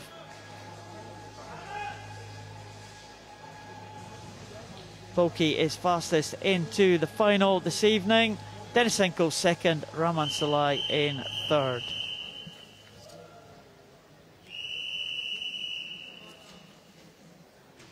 Hannah Russell in the centre lane in the women's 100 freestyle S13 Heat 1.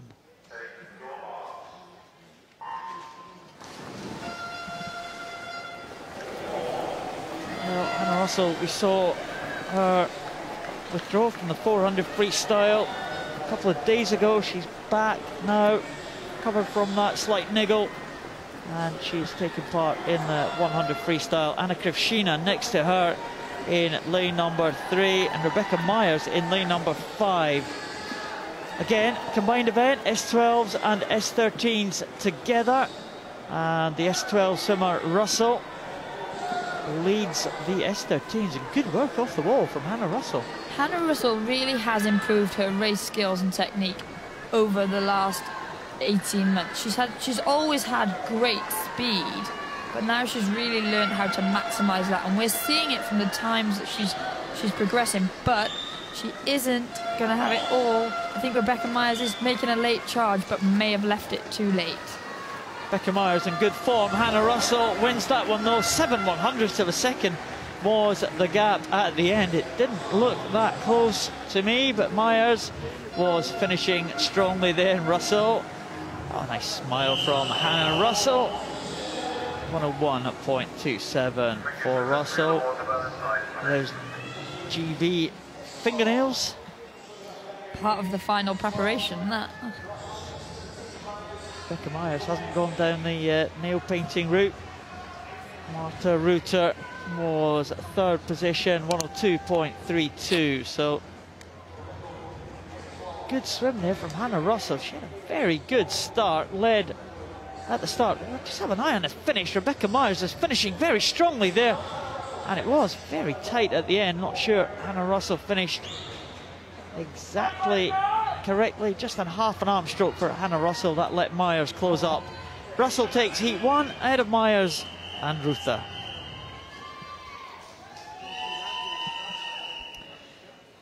Start list for heat number 2 of the women's 100 freestyle S13.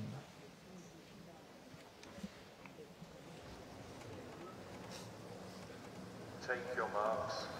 The world record holder in the S13 class is Anna Stetsenko. She goes in lane number 4, but in lane number 5, Daraya Stukalova, well, she is such a competitor. It's a combined event. She is an S12 up against the S13s, but that has not phased her at all this week. No, it's actually seems to have brought even better performances in her, and we're seeing again that she's leading at the 50-metre stage, and she's employed that tactic of wearing a swimming costume in the morning, which always is good psychologically, because it means that you're like, right, well, this evening I can put on a leg suit and I'll have a bit more time to go with. Well, Stukalova just heading Stetsenko there. Stetsenko came into this championships big favourite for this one and for the 400, and she has not been able to claim a gold medal so far. Stukalova goes over in 1 minute .28 and Stetsenko 1 minute .68. Naomi Maike Schnittger from Germany in third position, 101.13. So good swim for Daraya Stukalova from Russia, and she will certainly feature in the shake-up for the medals tonight. That should be a very, very good final. Stetsenko, Stukalova, Myers, Russell, Krivshina. Well, those S12 swimmers as well will have been taking it a little bit easier because they've got a busy morning. As a result of them being in this combined event, they've got a 50-metre freestyle later in the programme today. So double sprint glory potentially for one of those. There is Stukalova coming home there. Stetsenko in second. Stukalova takes that second heat ahead of Stetsenko and Schnittger.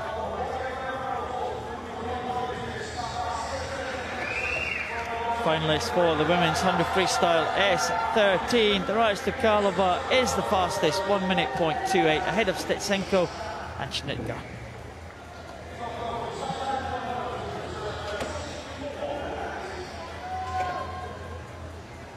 The men's 100 metres breaststroke SB4. We have only one heat of this one, and looks like there is no swimmer in lane 0. Daniel Diaz in lane number 4. Well, Daniel Diaz, 5 gold medals to his name so far and 1 silver. He is the most decorated man at these championships so far.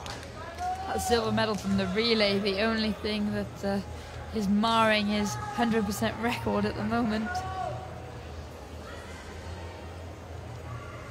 Well, he's such a great competitor. Ricardo 10. This is his 6th World Championship, the experienced Spaniard. Can he mix it with the big man Daniel Diaz in the centre?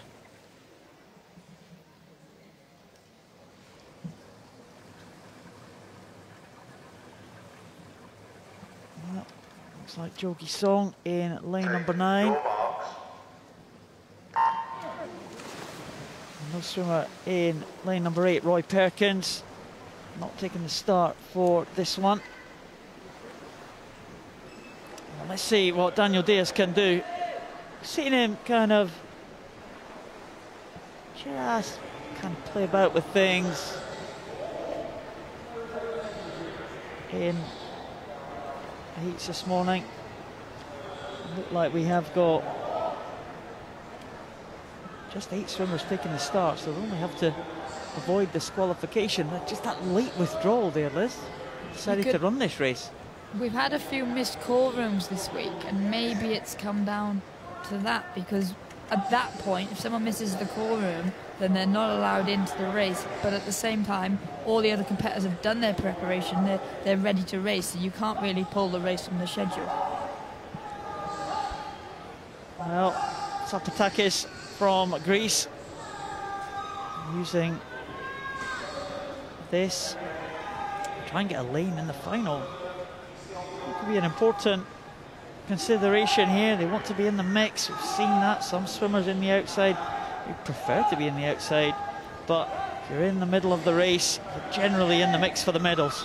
Also, with his stroke, where he's just using his arms and he's got a lot of leg drag, he won't have the ability to slow down too much and take it too easy, because his body position will just sink. So it might be that his technique dictates that he's gone this fast time this morning. And the Greek fans happy with that one. Fuentes from Colombia in 2nd position. In line number 3, Daniel Diaz in 3rd. And in 4th position it was Ricardo Ten. We saw this morning a number of Argentinian backstrokers. There was about 4 or 5 backstrokers from Argentina. We see a lot of Colombian breaststrokers. Yeah, the Colombian squad has really grown a lot since London 2012. It's exciting for the South Americans. Brazilians course strong all the way around, all the strokes, and there's Zapatakis. He will be hoping to get on the medal podium again, the Greek. He going very well in the heats this morning. His entry time of 1:39. He's gone a 1:36 there, which is actually a championship record for the Greek, so that's a very good swim for Zapatakis, and he will be a threat in the final. That, in fact, I think is the fastest time this year, Liz, so top of the world rankings. Great for him, and maybe that pressure of knowing that he didn't have to do too much to make the final actually helped his stroke. Great swim. Silver medalist at last year's European Championships, bronze medalist at the World Championships 2 years ago. He's hoping to complete the set. Gold and silver to his name. He'd love the gold. Everybody would love a gold.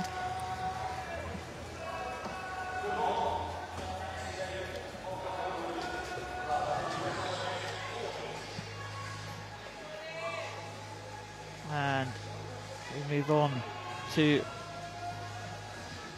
the final heats, to the finals. Zapatakis takes that one and only heat. He will progress to the final in 1st position ahead of Fuentes, Garcia and Diaz.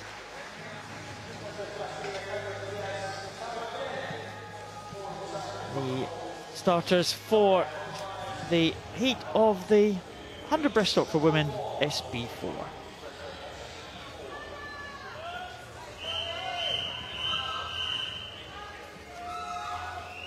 Just the one and only heat for this one. We've got a few heats that have been reseeded this morning, Liz.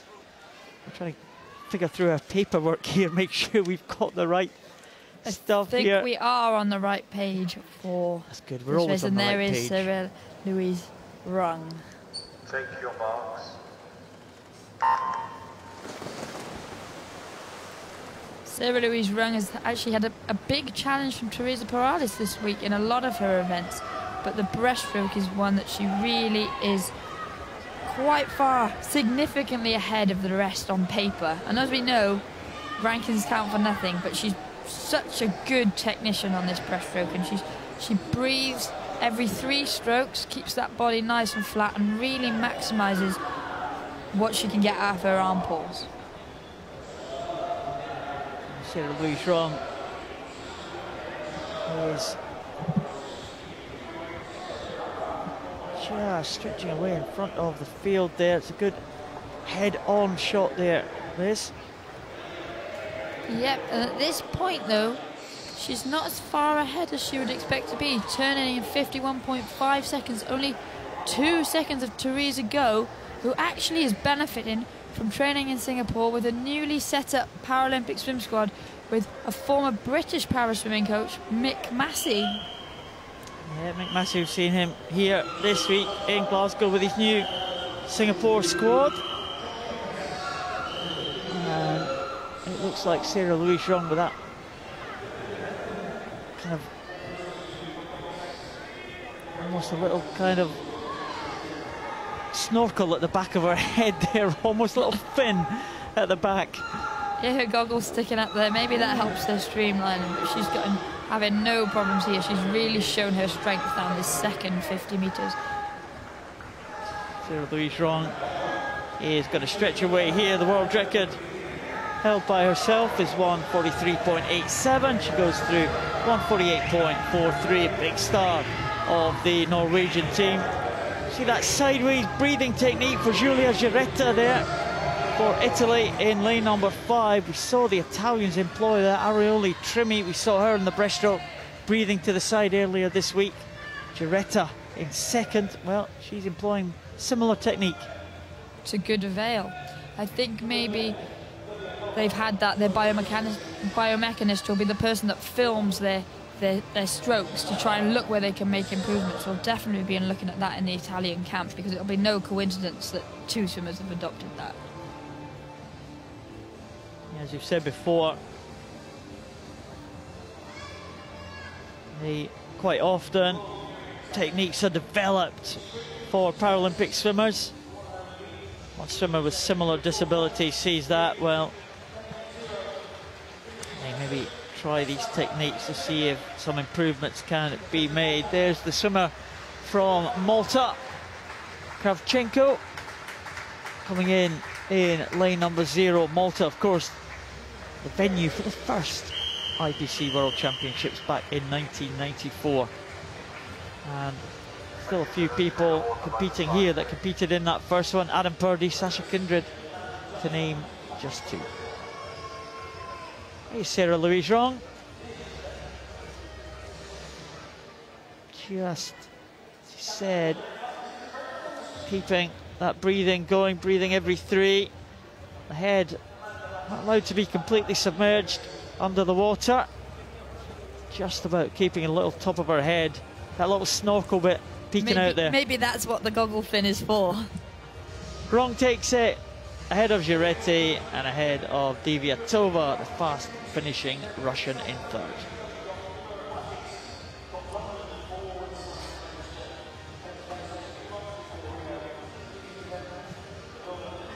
Well, the other events are just about to come onto the poolside.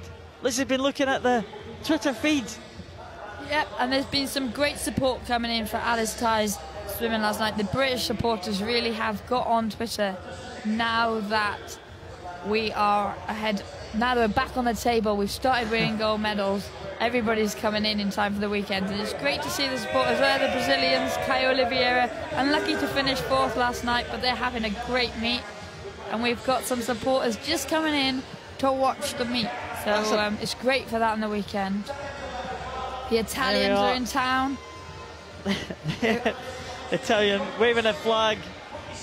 And regular supporters here, the Italian crew there. They were in the European Championships last year. There's a little bit of a wave there. Portuguese, they had a good couple of swims this morning for the Portuguese team. Holding a major championships next year in Madeira. And here we are.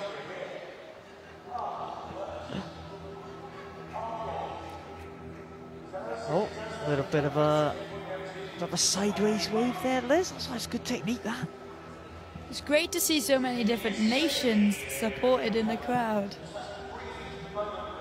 Oh. There's a Brazilian flag at the front there. I know that they're in town for the big day today.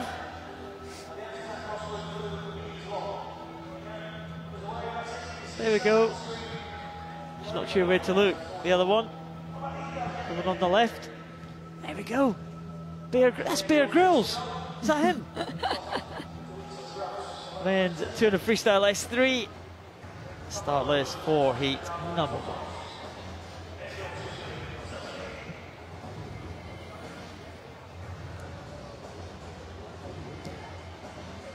Some big names in this one. Successful or long? Both. Here's one of them, Palamarchuk.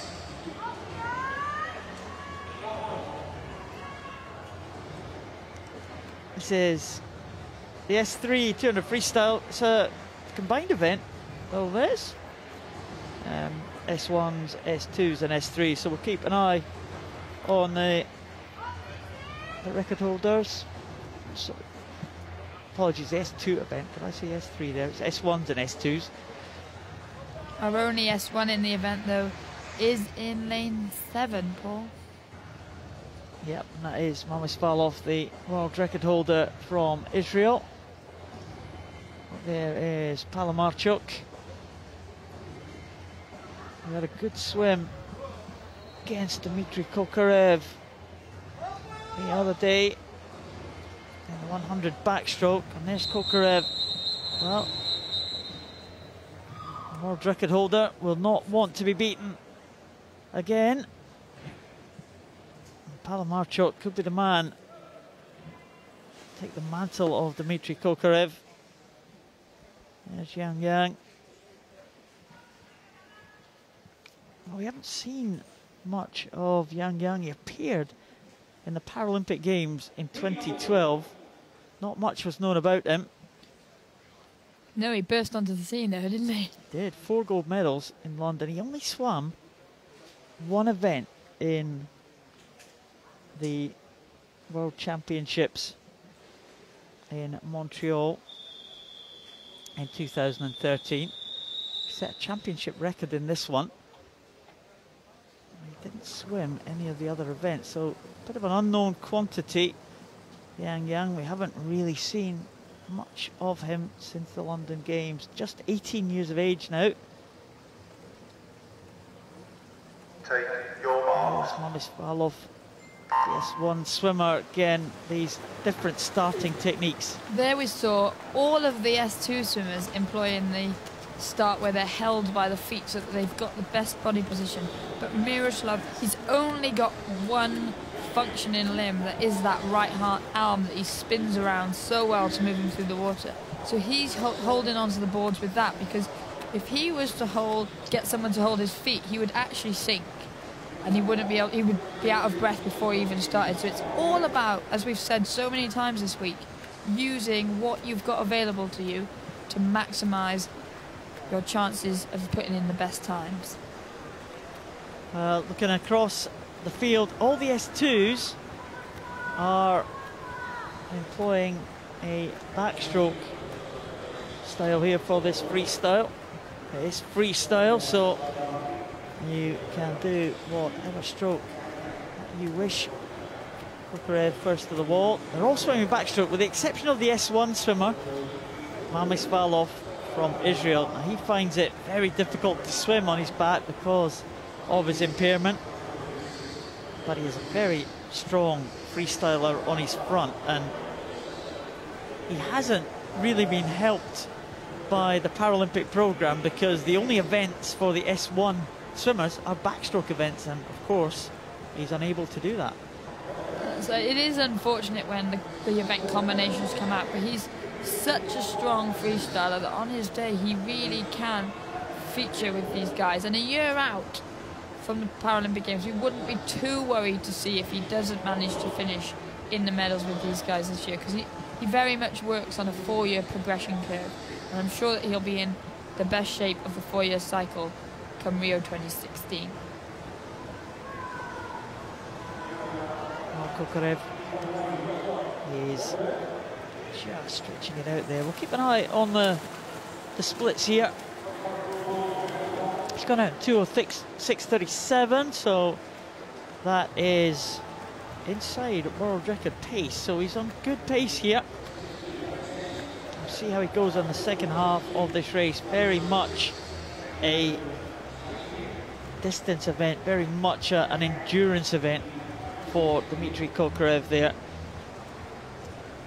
The world record standing at 4:22.06. It was set last year in the European Championships. At 24, Dmitry Kokarev, he really burst onto the scene as a youngster, whereas this event in the past had predominantly been dominated by the older members of teams. I mean, we're in Scotland, the home of Jim Anderson, who for British swimming so long carried the hopes of those lower classifications. He was 50 last year, and also the Americans always used to have Curtis Lovejoy, and him and Jim were similar ages, so when this youngster burst onto the scene, it really put the cat amongst the pigeons, so to speak. Well, Jim Anderson was here a couple of days ago on Wednesday, watching the action. He's still competing in sport, not in the swimming pool anymore. And he was watching his old competitors. Curtis Lovejoy, of course, competed here last year in the British International, but is not competing here at these championships. We might see him in Rio, you never know. Never rule out. Liz is all over the Twitter again.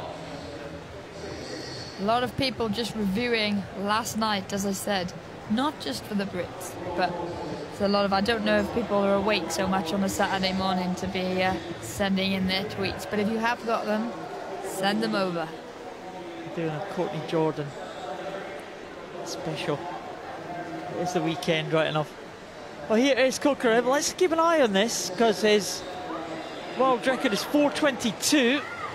Not quite going to be there, but it's very good performance indeed from the Russian. Kokarev will get that one, 4:25, and it's a championship record for the Russian. 4:25.82. Palamarchuk 4:32.84 in second, and Yang 4:33. I'd expect those two to go a little bit faster in the final. All of those three swimmers inside the previous championship record that was Yang's at 4:38, so Yang won't be too disappointed with the way he swam there this morning, even though he touched the wall third pole. Well, 4:57 is Ishtak Mamisvalov's world record. Here he comes now in lane number 7. So keep an eye on this one. 4:57 for Mamisvalov, and he's in well, it's over the 5-minute mark, and it's not going to be under his record time today, but Mamisvalov is just outside the championship record, not too far away from that. As we've seen a few times this morning already, though, they do only have to lose one swimmer to make the final, so hopefully we'll see a bit more speed this evening, and who knows, maybe those world records will come under threat. Well, Kokarev was going pretty hard there, but Palamarchuk, I think, certainly will challenge him in the final tonight, and Yang may also spring a surprise Chinese swimmer.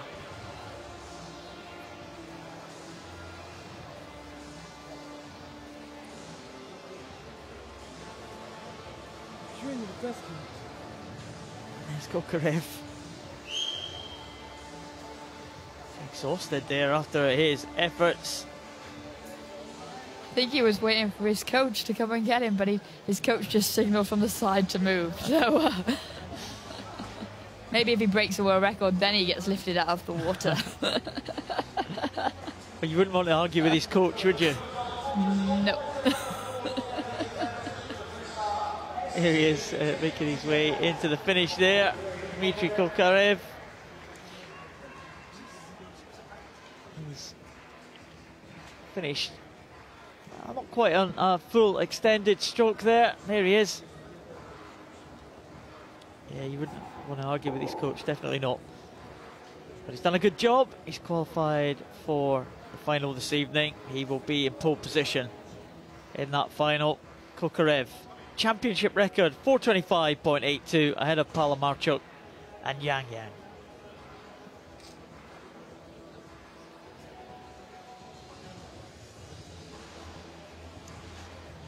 Well, some more of the crowd enjoying the action here at these heats. Just waiting for the next event to get underway. There's a Japanese team. There's the athletes seating there. Still a few more events to enjoy this morning. Move on to the SB11 events now. Swimmers with no vision at all, Liz. Yes, and the breaststroke it'll be great for these children to see these SB11 swimmers and how they swim without being able to see anything. Well, something that you might like to try at home there, just swimming with no vision at all. Something you can do, close your eyes, swim a couple of lengths of the swimming pool, try a turn. Oof, it's got to be scary.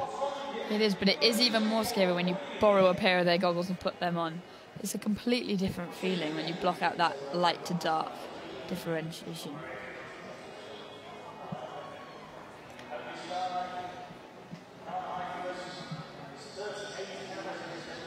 The start list for the men's 100 breaststroke SB11.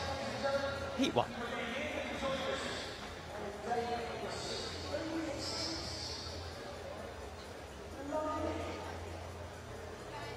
Well, looks like we've seen a few withdrawals here this morning. It's towards the end of the week. It's getting tough as we move towards the end. Here, lane 6 not taking the start there. That's the Georgian swimmer. I'm sure if we've seen the Georgians at all this week. Theron Drake goes in lane number 4 and maybe he'll be the favourite for this one.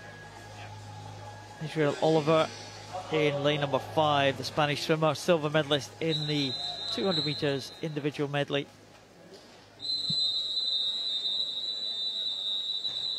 So just 4 swimmers taking the start now. The 51-year-old Miroslav Shmerka in lane number 2, Maxim Koval from Russia in 3, Theron Drake from the USA in 4, and Israel Oliver from Spain in 5. We're getting towards the end of the championships now, Liz. Is it difficult for these swimmers who have their events towards the end of the programme? The way that you approach the meet, you'll get the schedule as soon as you qualify for the championships, and you will plan your training cycle with your coach and with your team to peak at the correct time, and we'll see that. We'll still see some fast swims at the end of the meet, because someone like Brendan Hall, that backstroke swim would have been a surprise. He was on his PB, it wasn't a massive PB, but he will have been focusing on right down here, and we see a lot of these S11, SB11 swimmers swimming everything, but they will have targeted the one that they think they've got the best chance of winning, doing best times in, and the rest of their program will fit around that. It must be really tough to watch your teammates and competitors claim titles, claim records, and you have got to wait for your big moment. It does work 2 ways. You either swim early on and then you're done and the pressure's off you because you've delivered, or yes, you have to maintain that level of professionalism for a little bit longer. And this is a great race for these 2 guys.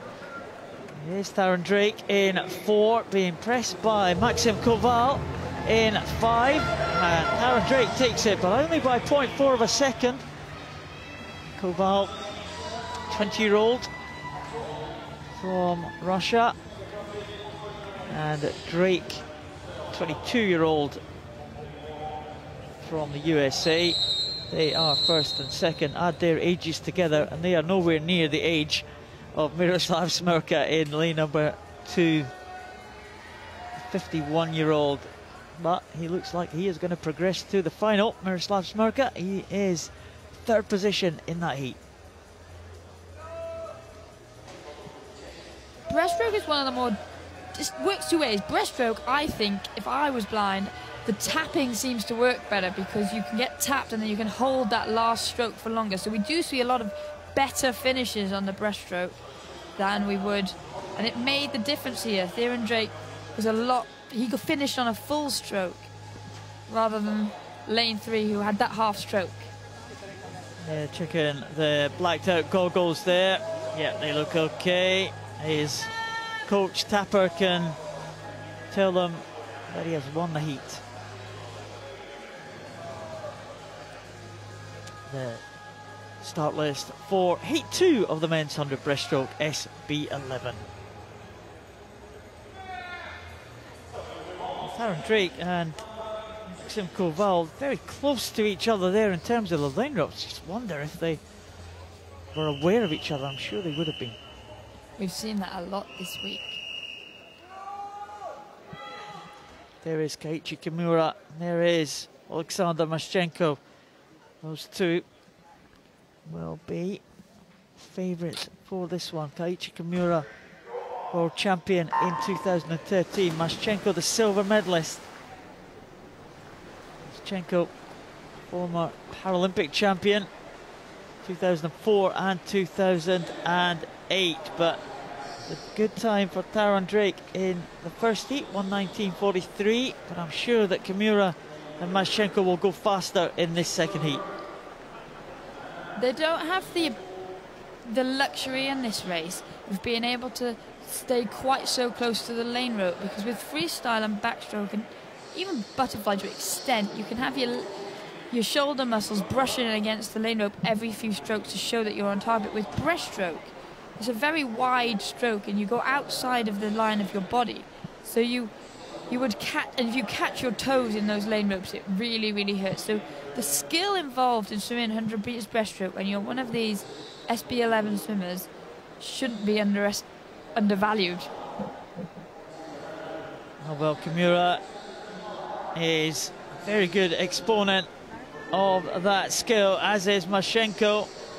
And Maschenko just pulling up alongside the Japanese swimmer Viktor Smirnov, also going well. Maschenko is going to take this one. He takes it in 1:17.7. It is faster than the first heat. Kimura in second and Smirnov in third. In fact, all three swimmers faster than that first heat, I think.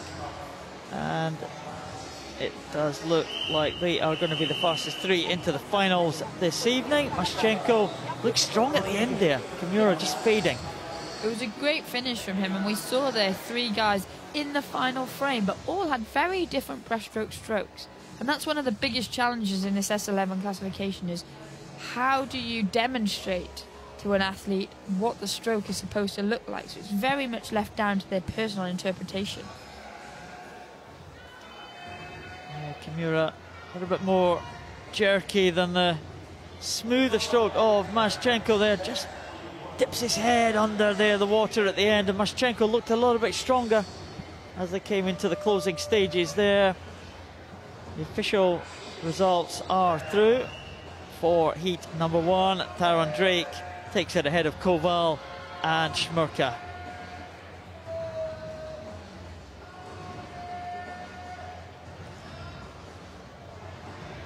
The next event is the women's 100 breaststroke SB11. Here are the swimmers in heat one.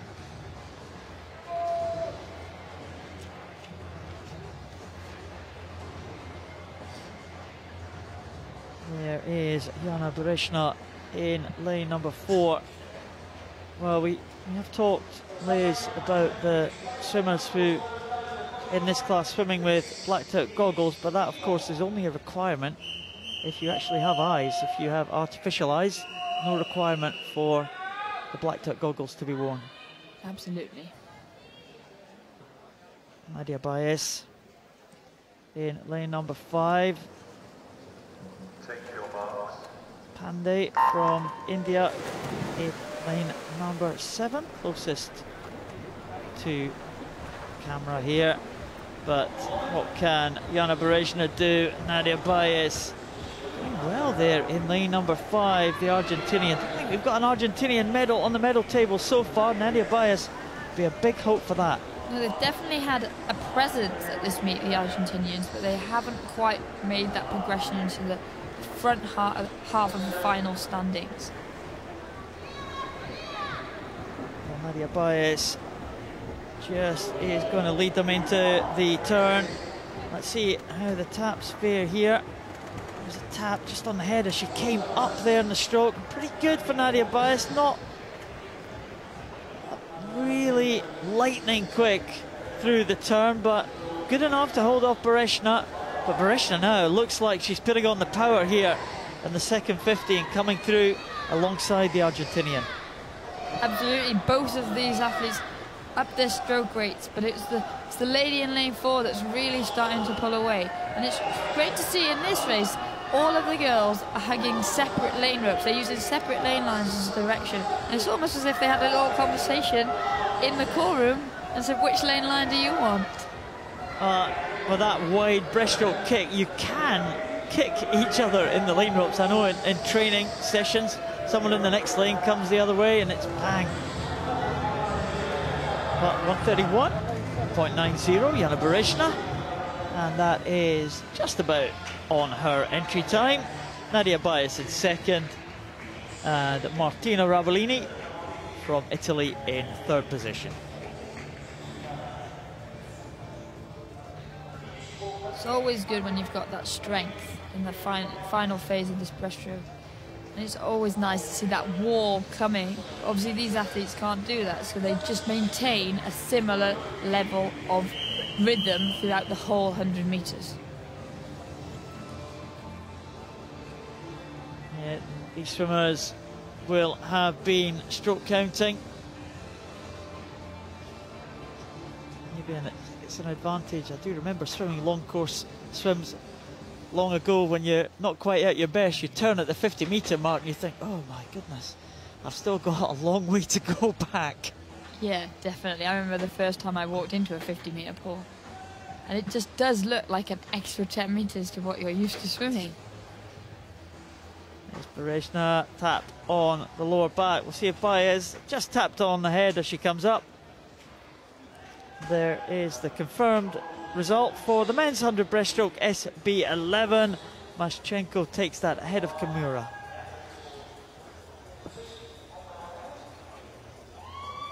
Finalists for the men's 100 breaststroke SB11, Maschenko and Kimura, fastest for the final this evening.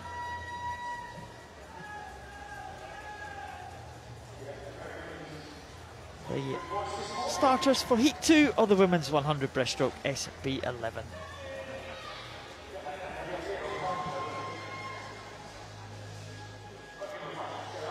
Well, Maja Reichard from Sweden is the world record holder. She goes in lane number 4.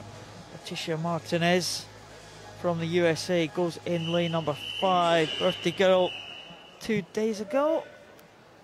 Leticia Martinez. Mary Fisher from New Zealand, been very successful at these championships, but was at the centre of a little bit of controversy yesterday in the 50 freestyle. That involved Maja Reichard too. There is always the chance, as you were saying, in the S11 races that the swimmers will get caught up with each other, and yeah, that happened yesterday on the lane rope in the 50-metre freestyle. And actually, referring to your point you made earlier when we were watching the men's race about how aware of where the other swimmers are, these athletes are, Mary Fisher actually was, I heard from her the other day, and she, in that really tight finish in the 200 individual medley, she had absolutely no idea how close it was, or that the athlete was right next to her. So maybe that answers your question, Paul. Well, we will never know. Only the swimmers will know. We'll take their word for it. They do look very, very close indeed. And Mary Fisher and Maja Reichard, well, they did clash last night in the 50 freestyle, so there is going to be a revision to the result of that 50 freestyle. There's going to be a possible rerun of that race tomorrow. We'll bring you more news of that when we have it. Maja Reichard is not having the same problems here today. The world record holder set that in the last World Championships in Montreal 2 years ago, 127.37. Maja Reichard has dominated this event for the past few years, few major championships, and Reichard is very, very good, 128.16, and that is less than a second outside her own world record. Leticia Martinez, a good swim from the American, 135.88, and Stephanie Duard from the outside lane, 138.86, with Fisher in fourth position ahead of Elizabeth Egel from Estonia. Maya Richard is an example of one of those swimmers that you were referring to earlier, Paul, whereby she's swum a lot this week, but with her coach she will have sat down and targeted this 100 metres breaststroke as the race she wants to swim well in and the race she wants to win. So we'll see that her speed coming in and her training programme will have been directed towards this date. Yeah, well, she's certainly dominant in this event. She has been here. She's had some good performances so far. A medalist earlier. Here is Maya Richard. Well, she's a world record holder, but oh, that looks sore there. She came up, hit the shoulder on the lane rope. Wonder if there'll be a mark there on her shoulder. But there is the finish. Tapped on the head coming up the last stroke. And Maya Richard will progress to that final. The result of heat number 1 is confirmed. Jana Bereshna takes it ahead of Nadia Baez and Martina Ravellini.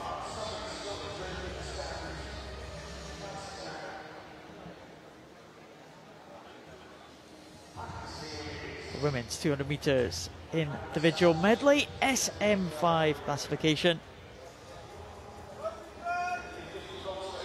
Sarah Louise Rung back in the water here. We only saw her a few heats ago in the SP 400 metres breaststroke. Tough programme. There's a few swimmers doubling up today. Talked about the S12 for both the men and the women. We saw that Maxim Baraksa false started in the S12 100 freestyle. He's got the 50 to come. Let's hope he's a bit more stable on the blocks for that.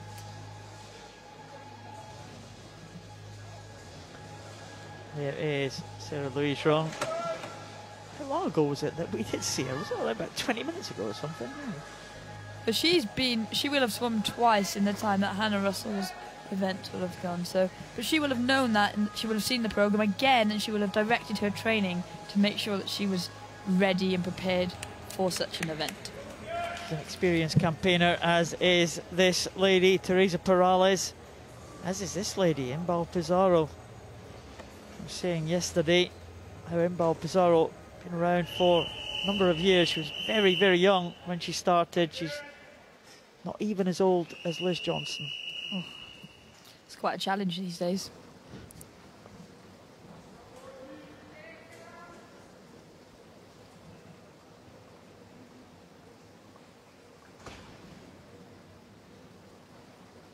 Take your marks. Louise Rung starting from the water. Teresa Perales going for a sit start. Sorry, going from the block. We see here Sarah Louise Rung employing that side breathing for the butterfly again, as we've seen with some swimmers starting to do with the breaststroke. And Teresa Perales actually doing the same and breathing towards her, so they'll be able to see each other down this first 50 metres, which is not always the case for butterfly, but it definitely keeps their bodies a lot flatter and reduces the drag that those legs that they're unable to use will create. Well, it's certainly not the traditional technique of butterfly, but it's one that is being employed more and more. As I said, it just does help keep body in that more streamlined position, and the more streamlined you can get in swimming, the better. Sarah Louise Rung, who is now leading the field here. She is the reigning world and European champion. In the absence of world record holder Natalia Prolagaeva and Sarah Louise Rung had a few great battles in the past at the major championships. Prolagaeva, she was entered for these championships under her new surname, Ziani, but has not taken a start in any of these events. So I know she is around, maybe injured, maybe suffering from illness, but certainly not competing at these championships. Maybe she'll be back for next year. There are a number of athletes actually that happened to with this meet, and I think sometimes a lot of athletes take precaution with it only being a year out from the Paralympic Games. If it was maybe 2 years out, they'd swim a bit under the weather, a bit off form, but they don't want to risk that final block of training that's going to prepare them for their Paralympic attack. Paralympics, of course, in early September next year in Rio. And Sarah Louise Wrong will be hoping to be there for the Norwegian team. I wouldn't bet against her winning a hatful of medals in those Rio Paralympics, as she has done in the London Games. 2 gold medals in London, 2 silvers to her name, including a silver in this event. Sarah Louise Wrong will be comfortable, looking like the second swim in a very short period of time is not having much effect at all. She's a very accomplished athlete, and she's got 4 very good strokes, which is always a benefit on a 200 meters medley. And that breaststroke pulled her away from the rest of the field to allow her to ease into this finish. Well, not many swimmers to be lost from this one, just the one. Sarah Louise Wrong knew that she would be comfortable there, and not too far away from the championship record. So 3:20 was the championship record, 3:22 was the swim there by Sarah Louise Wrong. And in second place, Inbal Pizarro, coming back in the closing stages there. Good freestyler, Inbal Pizarro. Natalia Chavel in third, Teresa Perales in fourth. Wonder what Teresa Perales can do. Silver medalist in the European Championships last year, so Teresa Perales may go a little bit faster. Not sure if she will be able to challenge Sarah Louise Wrong though. I think Teresa Perales was absolutely over the moon with that 50 backstroke victory at the start of the week, and she's riding a wave of confidence now. But as you say, Paul, there was a big gap there between Sarah Louise Wrong and the rest of the field. Adri Visser is the African record holder at 4:46.18. Let's see what she can do now. And she finishes in a new African record. Well done, Adri Visser. 4:39.88. She knocks a huge chunk off her own African record. Something like 6 seconds. So good performance from the South African Adri Visser in lane 0. But unfortunately, it does look like she is not going to be able to progress to that final this evening in 9th position. We shall await, though, the official result. So you've seen a few disqualifications. And there's Sarah Louise Wrong taking the lead over Teresa Perales. Just with that sideways breathing that we saw. Great technique there.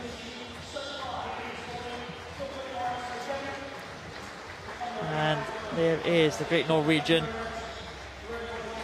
just progressing through the strokes there. She's really dominant there. There's the breaststroke.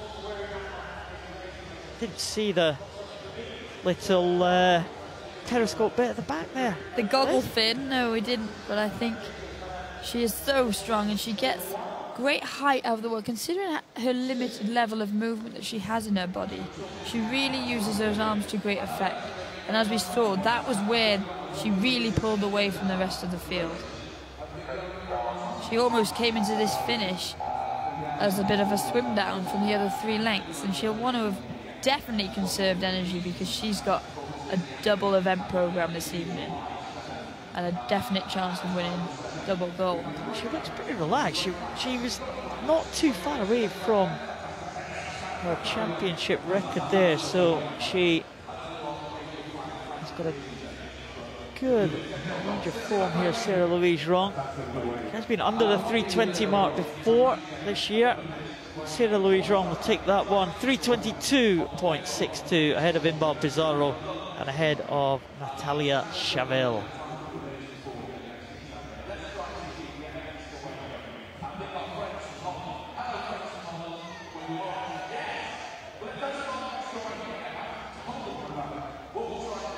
Well, a few results to tidy up now. The result of Heat 2 of the women's 100 breaststroke, SB11. World record holder Maya Reichard wins that one in 1:28.16.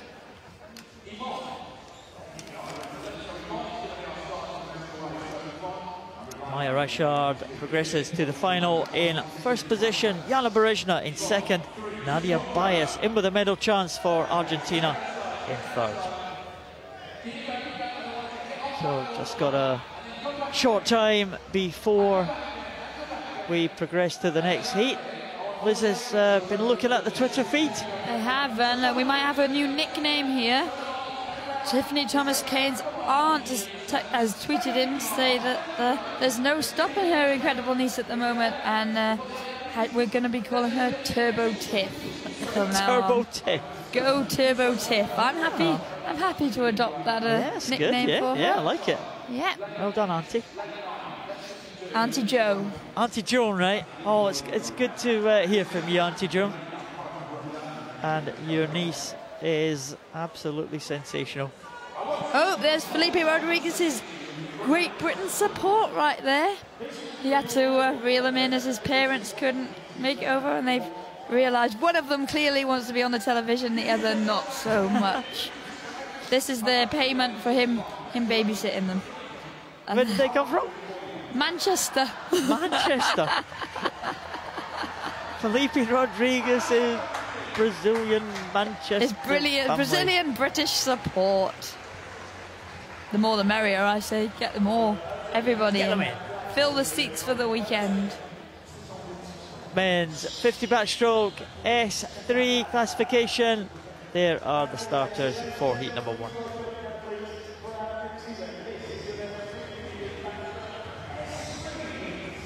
We've had some good atmosphere here, certainly for the final sessions. It has been absolutely fantastic last night. A lot of noise in the arena. Great to see the swimmers being so well supported here in Glasgow. Of course, as you see from your shot, still plenty of seats available. Come along if you can make it for the final day of competition, for the final day tomorrow, and also for the final sessions tonight.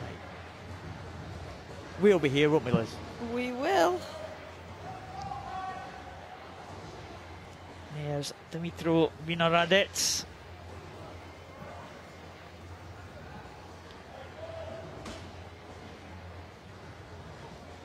He's had a busy week. He has indeed. He's been successful again, as we've come to expect from the Ukrainian, with 3 gold medals to his name so far in the individual events. And next to him, Miguel Angel Martinez Toello. This is his big event, this, the 50 backstroke. He swims backstroke in all the freestyle events, and this would be the one that he'd be targeting. And there's Mikael Fredriksson, all these tattoos blacked out. The swimmers, when they go through the call room, their tattoos are checked for any sort of Branding. advertising, kind of restricted images. Got the marker out.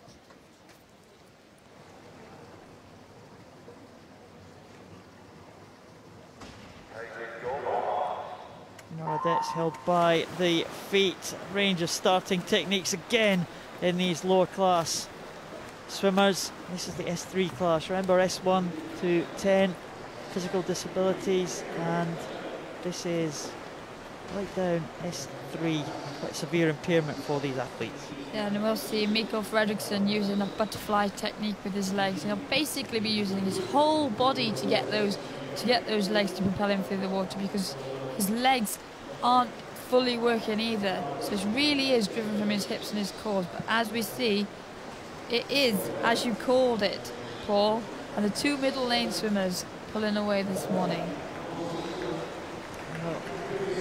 Miguel Angel Martinez Toello coming back in the closing stages. 5 silver medals in the last World Championships. You would love a gold.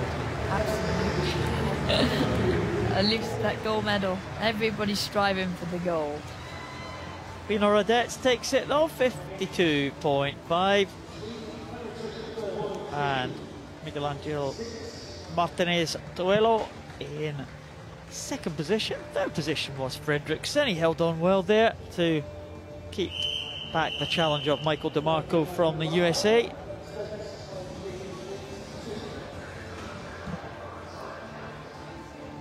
Here is the Spanish swimmer.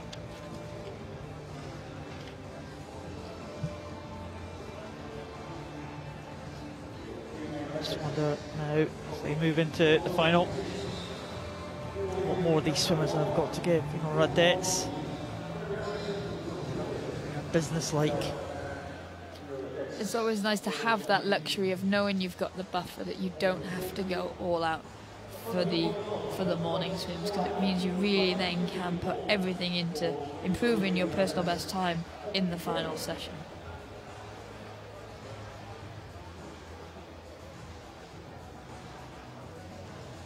He's got a really good shoulder roll for someone with such a limited mobility, and that's what really helps him get that power, because he won't actually have the power in his limbs to move through the water. Very long stroke as well, which helps the Ukrainian on the backstroke and on the freestyle disciplines.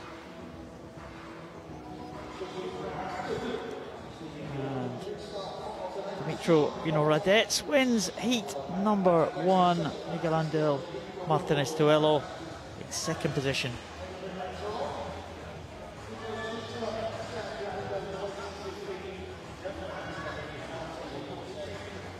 Men's 50 metres backstroke S3. There is the start list for heat number 2.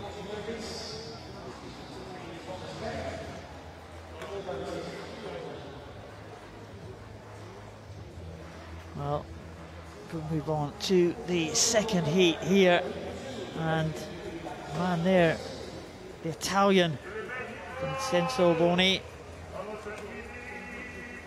the fastest in the world this year. There's Scooter going by there. He's always good quality. He is. He's a very funny guy, and he's always willing to stop and please the crowd with some of his jokes and his antics. But he loves to swim. I wonder if Auntie Joan knows him. I wonder. Maybe we'll get another tweet. Well, Vincenzo Boni, fastest in the world this year, 48.80. Set that just a couple of weeks ago, so the Italian in really good form coming into these championships. There's a young Russian, Alexander Makarov, in lane number 5. Well, he has performed well earlier this week. Silver medal in the 200 freestyle. But could the sprints just be a little bit too quick for him? Li Hanhua, well, we saw him for the first time yesterday, and he pushed Vino Radetzky right to the end there, but the Chinese swimmer. And there is Christopher Stronko from Mexico. Haven't heard the Mexican supporter today, maybe I missed that. He's tapping away on his laptop again. He saves his voice for the finals. Oh, we are right, on day okay. 6. Looking at even another different start technique there. Just a simple piece of string. Whatever works for these swimmers.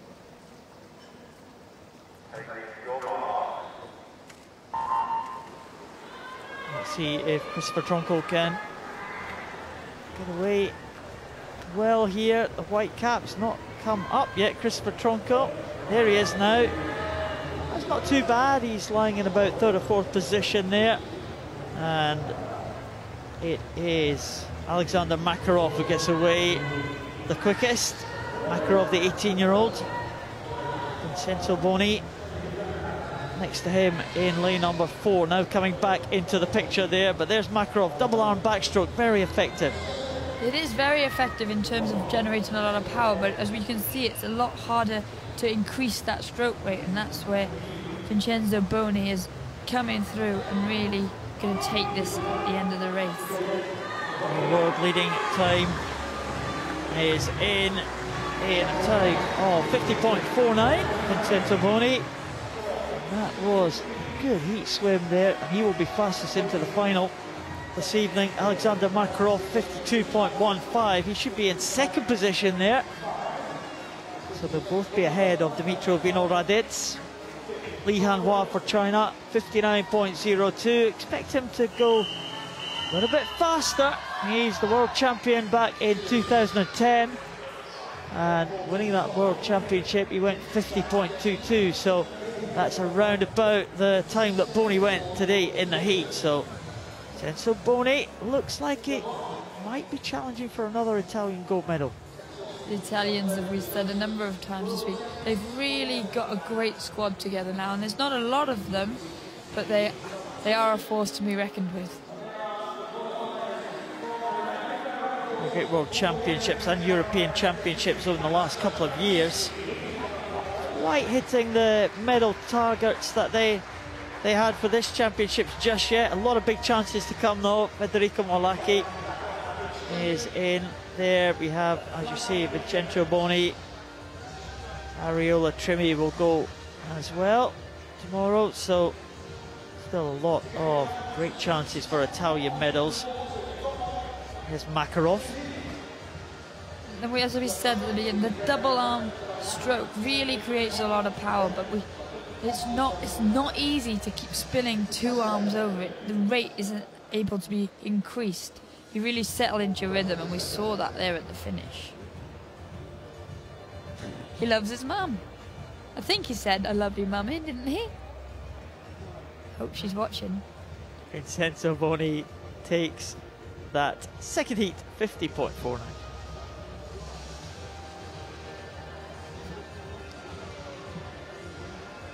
Boni is the fastest into the final. Alexander Makarov will be second position. Dmitro Vinohradets hoping to add to his gold medal tally. He goes into the final in third spot ahead of Miguel Angel Martinez Tuelo.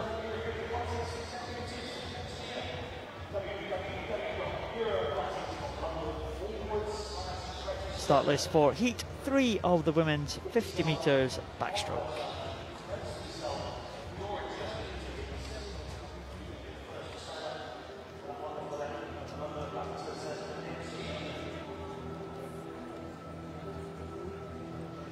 There is the women for heat number 3. Sorry, heat number 1 of the S3. Get my numbers mixed up there.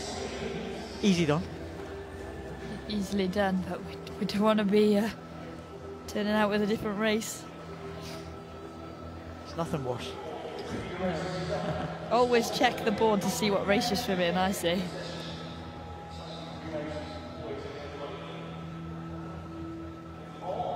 There is Chavez Perez from Mexico.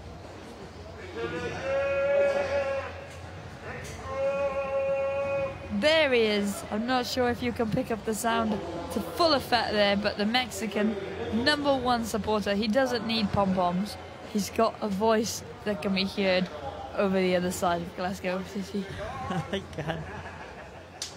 There is Chavez Perez just adjusting her goggles there on the shoulder of her coach. Whatever works for these swimmers. Stamopoulos goes in 3 for Greece. There is Pinjujip. Was that Mick Massey I saw there? It was. That is.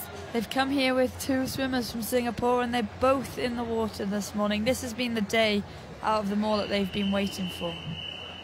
Oh well, the Mexican fans out in force today. Wow, that's an outfit. It's good that he's put in an effort. I like that. Yeah. Commitment to the cause.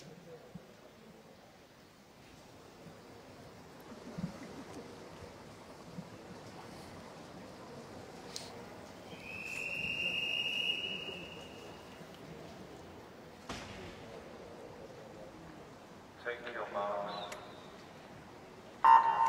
Magdalena from Kazakhstan, holding herself on the block. The others, the assistants of their coaches.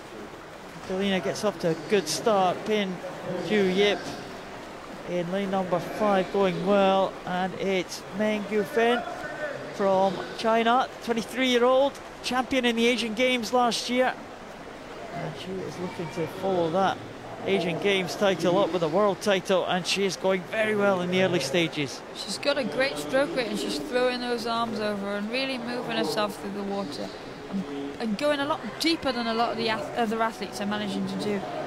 And she's doing that by angling her head slightly, and it looks like she's looking around, but that's done so that her body's slightly on an angle so she can get those affected arms deeper in the water. Well, very good swim indeed. It's very close to the world record time. It's a championship record, 53.99 for Meng Gufen. And that is faster than her entry time by 1.5 seconds. So the Chinese swimmer laying down the marker there for the second heat. Pin Ju Yip, the Paralympic champion from Beijing in 2008, from Singapore. She's in second. I remember that night in Singapore when Pin Ju Yip won the gold medal in Beijing. Sorry, when Pin Ju Yip won the gold medal for Singapore, there was an absolute pack of press and TV and supporters from Singapore in the pool that night, and she was an absolute hero for Singapore that night. Yes, I've heard, and she's very famous over in Singapore, and she's really benefiting now from having Mick Massey there to work specifically on a Paralympic program, and she's looking to become an ambassador to set up a program so they can find other Paralympic swimmers to come through. There is the winner of that heat, championship record, Meng Gufen.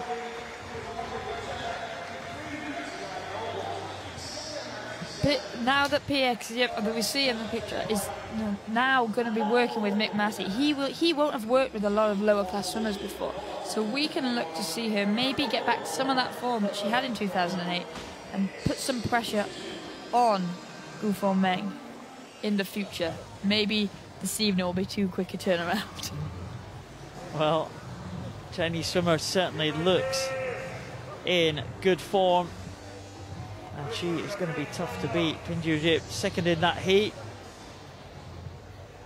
but the heat is taken by Meng Gufen in a championship record of 53.99. Pin Ju Yip in second, and America's record for Heidi Achevis Perez in third.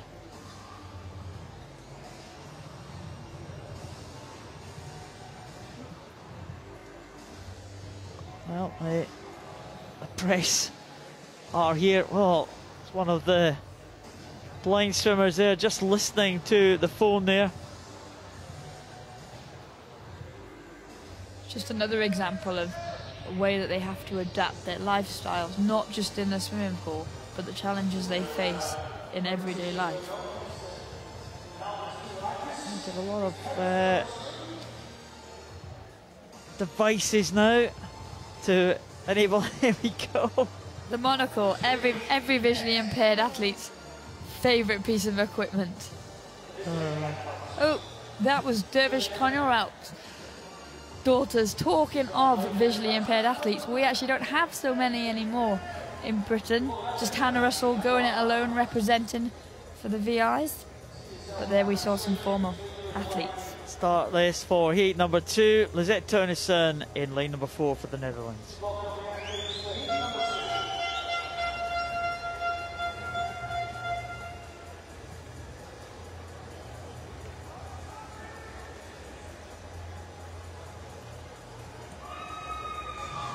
Well, here's the swimmers coming out now for this second heat. They'll have seen that championship record from Meng in the first heat, but this young lady, Lisette Teunissen, knows that she is capable of going faster than that. She has set a world record just a month or so ago, back in the Netherlands, 52.12.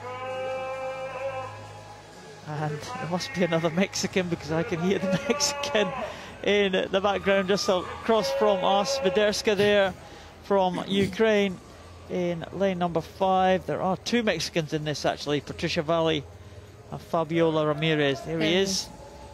He's proven you wrong, Paul. You told you, he heard you. He understood that you said he hadn't made much noise, and now he's going to make up for it in these final heats.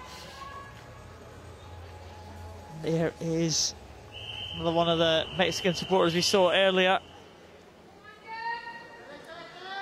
Chavez Perez with that new America's record in the previous heat. Can any of her compatriots challenge that time? Lizette Turnerson, well, world record holder, 52.12.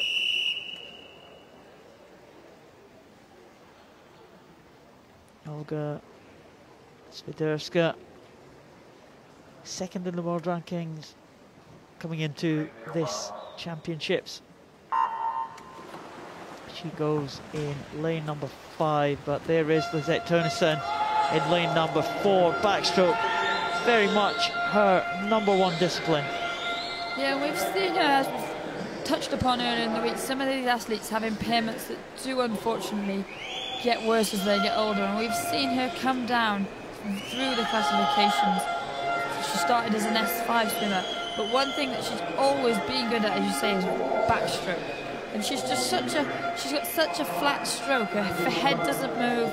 She gets her arms around, and she really uses, again, the body rotation, as we saw in the first heat, to generate power from those shoulders. And here is Lizette Turnerson. We'll just keep an eye on the clock here. 52.12 is her world record there, and it's just going to be shy of that. It's 53.09. It's another championship record that is faster than Meng was in the first heat. Swiderska in 1:10.10 in second position, and in third position Anke Conradi, the experienced German, may well have done enough to make the final there. She has swum in the first World Championships back in 1994, just missed the Montreal Championships 2 years ago, but this is her 6th World Championship. And Anke Conradi will be a name known to the British fans because she had some great tussles with Fran Williamson over the years when we were represented in this classification. Well, hopefully Fran Williamson will be watching at home. Retired a few years ago now, but still very much involved. I wonder how she feels about these fast times that are being posted there by the S3s. Well, I think she won that World Championship title, and then all of these swimmers just took this event to a new level, and Fran made a decision to go and make a difference to Paralympic swimming elsewhere.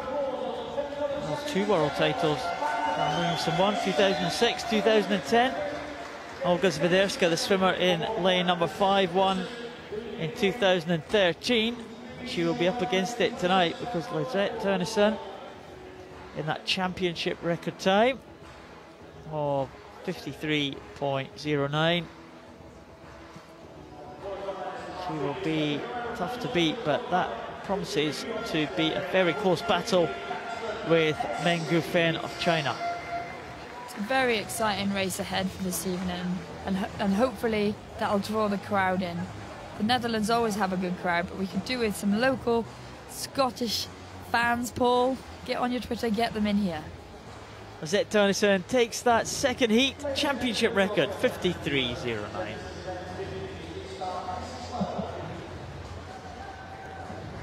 Into the final this evening are Lizette Turnerson and Meng Gufen, both swinging 53 seconds in the heat.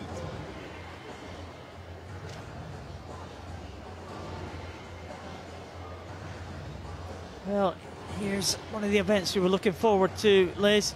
It's the men's S12 50 freestyle. Start lists for the men's 50 freestyle S12 Heat 1.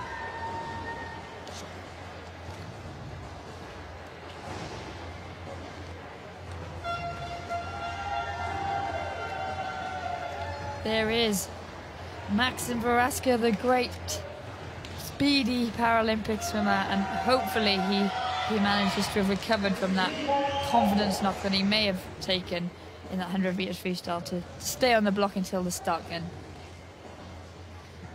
There's Dimitri Saleh from Azerbaijan. Well, what can he do against the great man? There's Tucker Dupre, who was sitting in your seat a few days ago, Liz. Said he was looking forward to this one. Yeah, he will be looking to another step up on the podium after that 100 backstroke from earlier in the week. And Sergei Klipper, a man who was also on the podium at that 100 backstroke silver medal. There is Dupre. Really dominated this heat by the Eastern Europeans. A whole European lineup with the exception of Tucker Dupre. Tucker's very fast, but he's nowhere near as tall and as strong as some of the other guys. So that's where, when you look at him on the start block, you don't know how he's going to compete, but he is one very speedy guy. Well, the 100 backstroke was Tucker Dupre's focus, but that's gone now. He's moving on to the 50 freestyle here, his last event at these championships. There's Nevelin Svetov. He'll be fast to this one length of the pool. Promises to be one of the fastest races here at these championships. Varaksa in lane number 4. Let's see how he gets out. He's safely away this time. No false starts this time, Liz. He is, but he breathed off the very first stroke as he came up off the dive, which is unusual, because these big 50 freestylers are more than capable of holding their breath. And he's actually put in a lot of breaths, but he's still comfortable. Fadina may well take this one in lane number 7. He does. Saleh, in fact, in lane number 1. Fadina in second. 1/100 separating the top 2 there. And Maxim Varaksa in third position, 24.40. So Rahman Saleh, 24.29. So Rahman Saleh, the younger of the two Saleh brothers. And he did well there in lane number 1, 24.29. So danger all over the pool here. Yeah, and the finishers came from everywhere, but Maxim Varaksa looked so easy. And like I said, he definitely has got a lot more to bring to that final tonight. Rahman Saleh takes that heat. Alexei Fadina in second, Varaksa in third.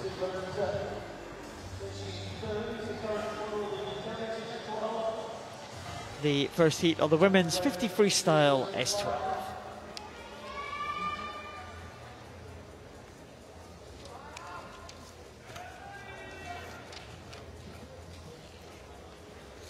Well, women's 50 freestyle, the S12. Of course, they had a combined event earlier. We've seen a number of these swimmers swim in the 100 freestyle earlier.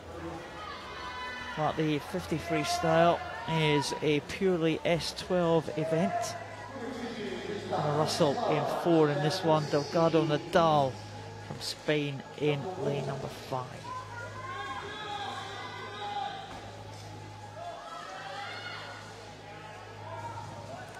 There's the Lithuanian swimmer Norkute.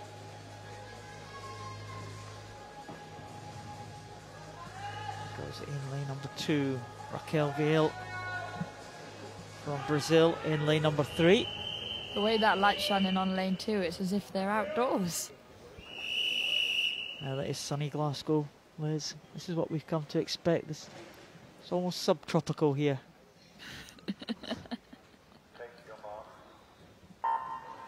Blue cap of Hannah Russell off to a good start there and really stretching away.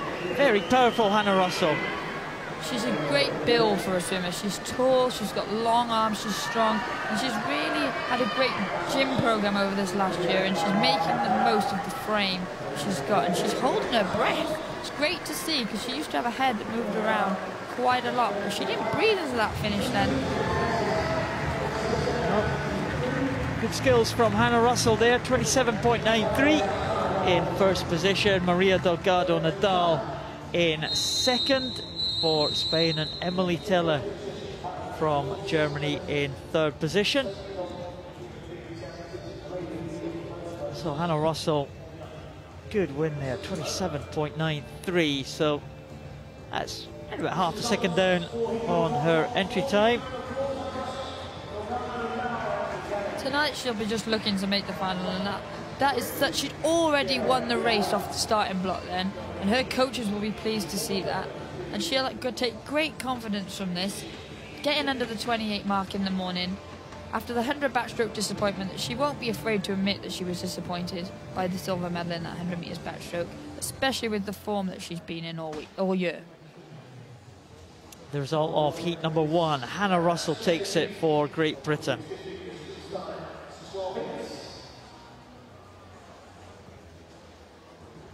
Start list for heat number 2 of the women's 50 freestyle S12.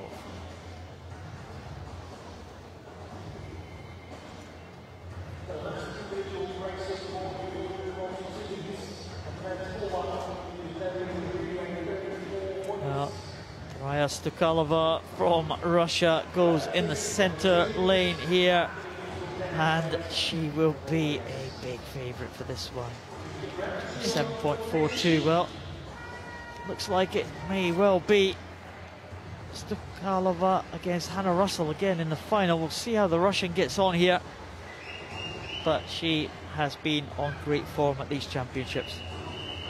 Wearing a suit again, costume again, sorry.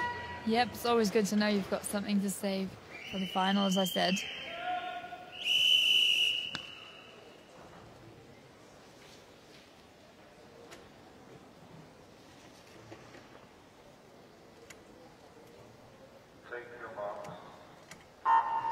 Well, Stukalova in that centre lane.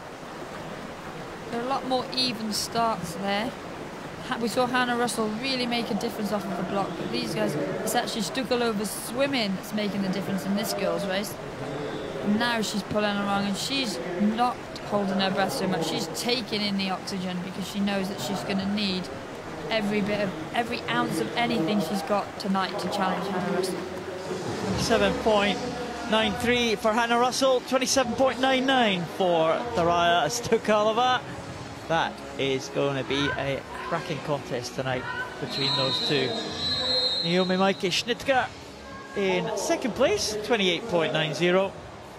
And in third place, Annabelle Moro from Argentina.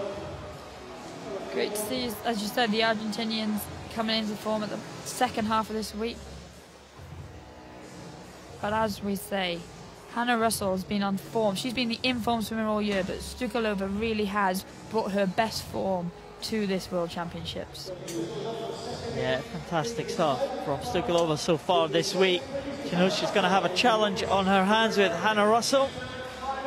As Hannah Russell has been improving at a very fast rate, but Stukalova takes that second heat, 27.99 ahead of Schnittger.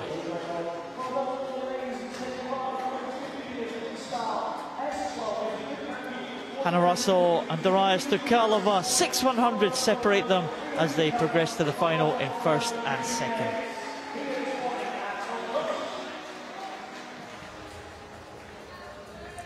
Well, we are moving on to the final event of this morning's session.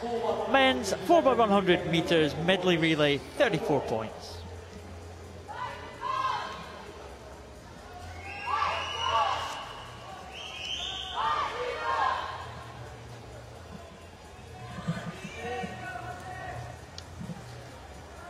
Well, there's the Australians. Busy morning for Timothy Hodge here, back in the water. Great experience for him, though, being a part of this impressive Australian quartet. Australians likely to change round their team and they move into the final. We saw a number of changes there.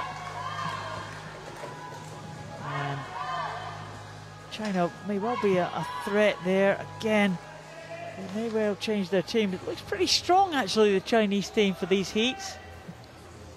Remember, 34 points is a combination of classifications.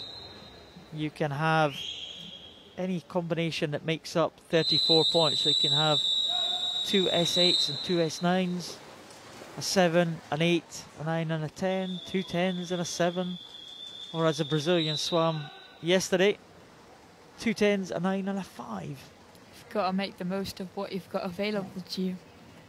That 5 was Daniel Diaz, which helped. Massively so, and I think some squads really are limited by the swimmers they have on the squad, and others do have the luxury of being able to field maybe 3 teams. Well, the Australians are one of those teams. We shall see things change about undoubtedly as we progress through the classes, and Alec Elliott and Gino Quintano, Portugal in lane 2, Canada in lane 3. They are the S10 swimmers. We have the least impairments, the highest number of points, so Canadians using their high points early in this relay. Of course, it's like the freestyle relay. Everybody's doing freestyle in the freestyle relay. You can choose whether to put your fast people out first or keep them till the end. In the medley, you're a little bit restricted because of the specialities that each person has in their class. Yeah, absolutely. And every nation has their preference of how they protect their lower classification swimmer. But as you say, in the medley relay, you don't have that luxury. Alec Elliott swam a good first leg for Canada, 104.09. For the Canadian, Gino Quintano in for Portugal, 106.72.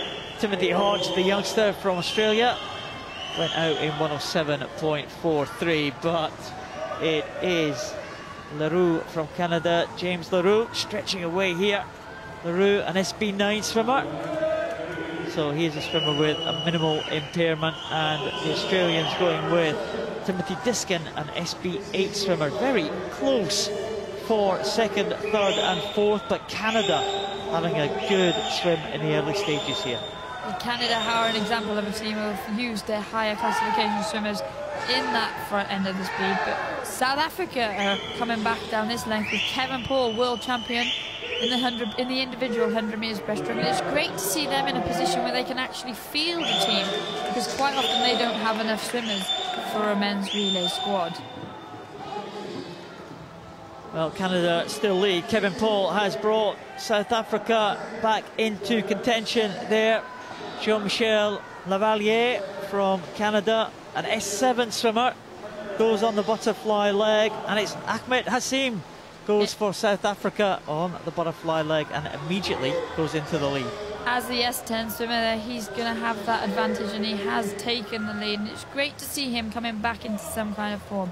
He hasn't competed internationally for a couple of years, and his training has taken a back seat because the nature of the way that Ahmad lost his leg, he was actually in a shark attack, so now he does a lot to promote protection of sharks, ironically, and raising people's awareness of safety in the water with sharks. And that has taken up a lot of his time, but I'm sure that in the run into Rio 2016, he's going to focus all his attentions back to the water.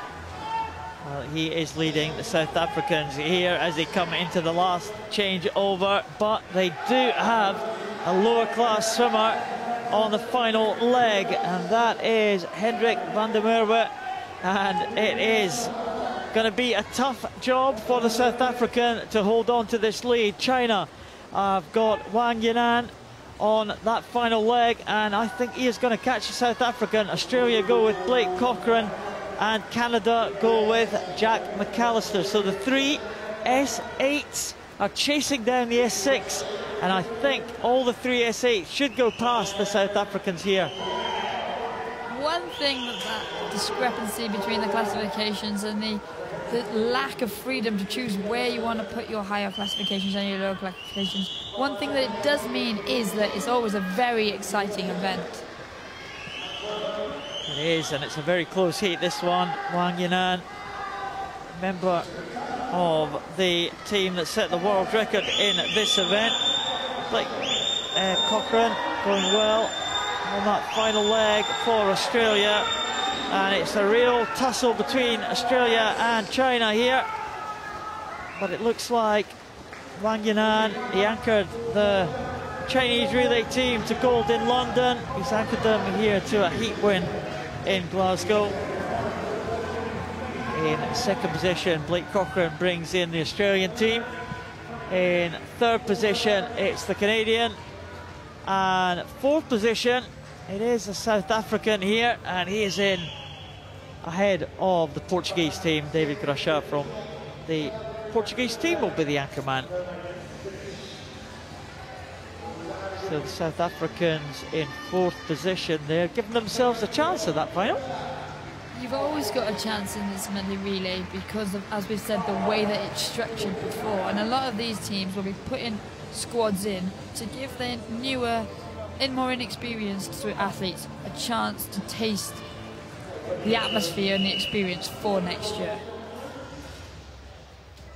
Well, China just taking the lead there in the white cap. Wang Yinan, Blake Cochrane just pushing the Chinese swimmer. Zach McAllister also going well for Canada. And China take that heat one. Australia in second position, Canada third, South Africa fourth in a new African record.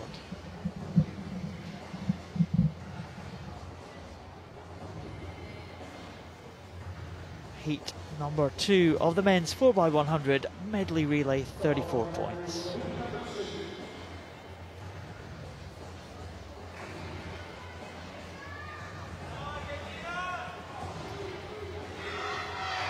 Well, the Russian team in the centre lane, I'm sure they will be changing things about for tonight.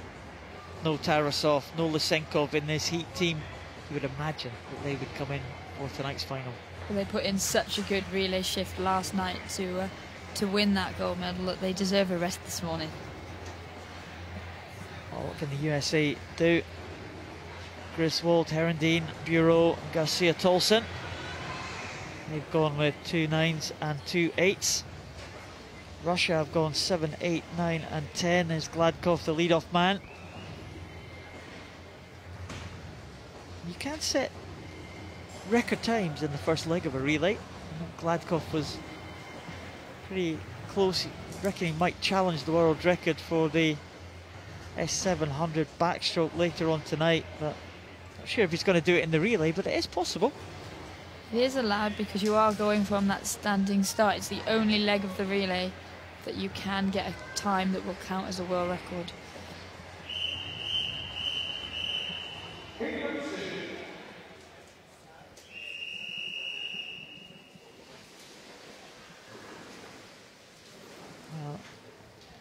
Croatia in 2 and Spain in lane 3. Take your marks. And in fact, Argentina in 6 and Ukraine in 7, not using the full 34 points in their combination list. Maybe they're feeling confident. Obviously, there's nothing that says you have to use 34 points. It just says the ruling just states that you can't use more than 34 points. And for a long time, back in the late 1990s and the early 2000s, Great Britain's medleys team dominated, but they only used 33 points because that was all they had available to them. Well, I think some of the teams will be certainly in the same boat as Great Britain were back then. USA, you would imagine, would change around their team for this evening, possibly. Certainly Ukraine and Russia bring in different people. USA, Robert Griswold going out steadily here. He's had a good championship so far. Bogdan Vernenko for Ukraine in lane number 7. Griswold will change over there to Dalton Herendeen. Dmitro Vanzenko from Ukraine in second position, and in third place it is Russia with Andrei Gladkov. Yeah, and as we've touched upon it already, but the nature of the composition of these relays means that if somebody's ill or somebody's injured or somebody misses a team cut, it really can change the whole dynamic of the relay team, and Spain will be suffering from that with the illness to Jose Maria Alcaraz. But Russia will be benefiting massively on this leg, especially from the fact that Andre Kalina now races for them. It's a great addition to this medley relay squad for them. Well, he's not swimming in this heat this morning, but I'm sure he'll come into the final team. Pavel Poltatsev leading for Russia. Their first leg from Andrei Gladkov, 110.42 for Andrei Gladkov. So that was a good performance on the S7 backstroker there. Great time, and it's not bad to have the silver medalist, world record holder, SB9, 100-metre breaststroke as your relay alternate for a heat swim, is it? That is not a bad situation to be in at all. Now, the Russians just blessed with great talent here. Evgeny Zimin, S8 swimmer, now trying to hold off the challenge of Maxim Isayev of Ukraine. Again, Ukraine need to get up amongst the leaders here. They have got their S6 swimmer, Alexander Komarov, on that last leg. So you would expect the higher numerical classes to go away from the S6, and Bartosinsky from Russia is on the last leg. He's an S10 swimmer. So you would expect the Russians to be able to go ahead of the Ukrainians this time. Rudy Garcia-Tolson on the final leg for the USA. He'll take over from Cody Bureau. The American squad, actually, male and female, are a classic example of a team that have always had a number of world-class, world-leading swimmers, but always been missing just that one person for their medley relay. It is all about timing and being lucky, and as you've said, the Russians are just at the moment in the form of their life, and they're blessed with talent across the board. Sometimes some countries just come across a combination of people. They may only have 4 or 5 people to choose from, but if your combination works for you, if you have, I remember the Dutch team way back that had the SB5 world record holder, Casper Engel is still the world record holder. They had a couple of good S10s and a good S9, similar to the Brazilian team, and they managed to dominate the medley relays back in those days. Dominating now, though, it is the Russians in lane number 4. Bartosinsky brings them in 4:18.86.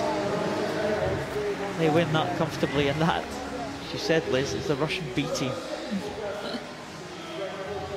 And as you said, Paul, they could afford to switch every single swimmer in that team if they chose to. Well, I think they might just do that. They swam 2 8s and 2 9s yesterday, and they may well do that again today. Yesterday was a freestyle relay, today is the medley relay, of course. Well, first 5 teams are in. Russia look like they are taking that one. Komarov did a good job for Ukraine on the last leg. Garcia-Tolson brings America into 3rd place, and Alfonso Dominguez in 4th place for the Spanish. Here's the Croatians. Matija Grebinic from Croatia bringing their team home for 6th position in that heat.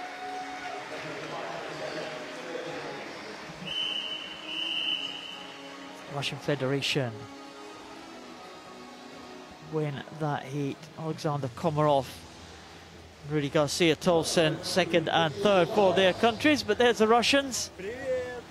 They're delighted with that, and of course, if the Russians go on to win tonight with a new lineup, all these 4 swimmers also get gold medals.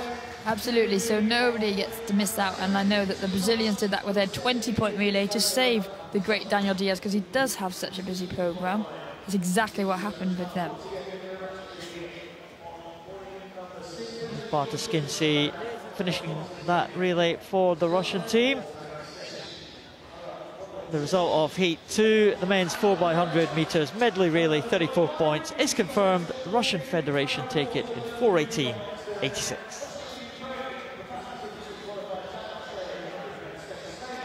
Russia will progress to the final this evening in 1st position ahead of Ukraine and China.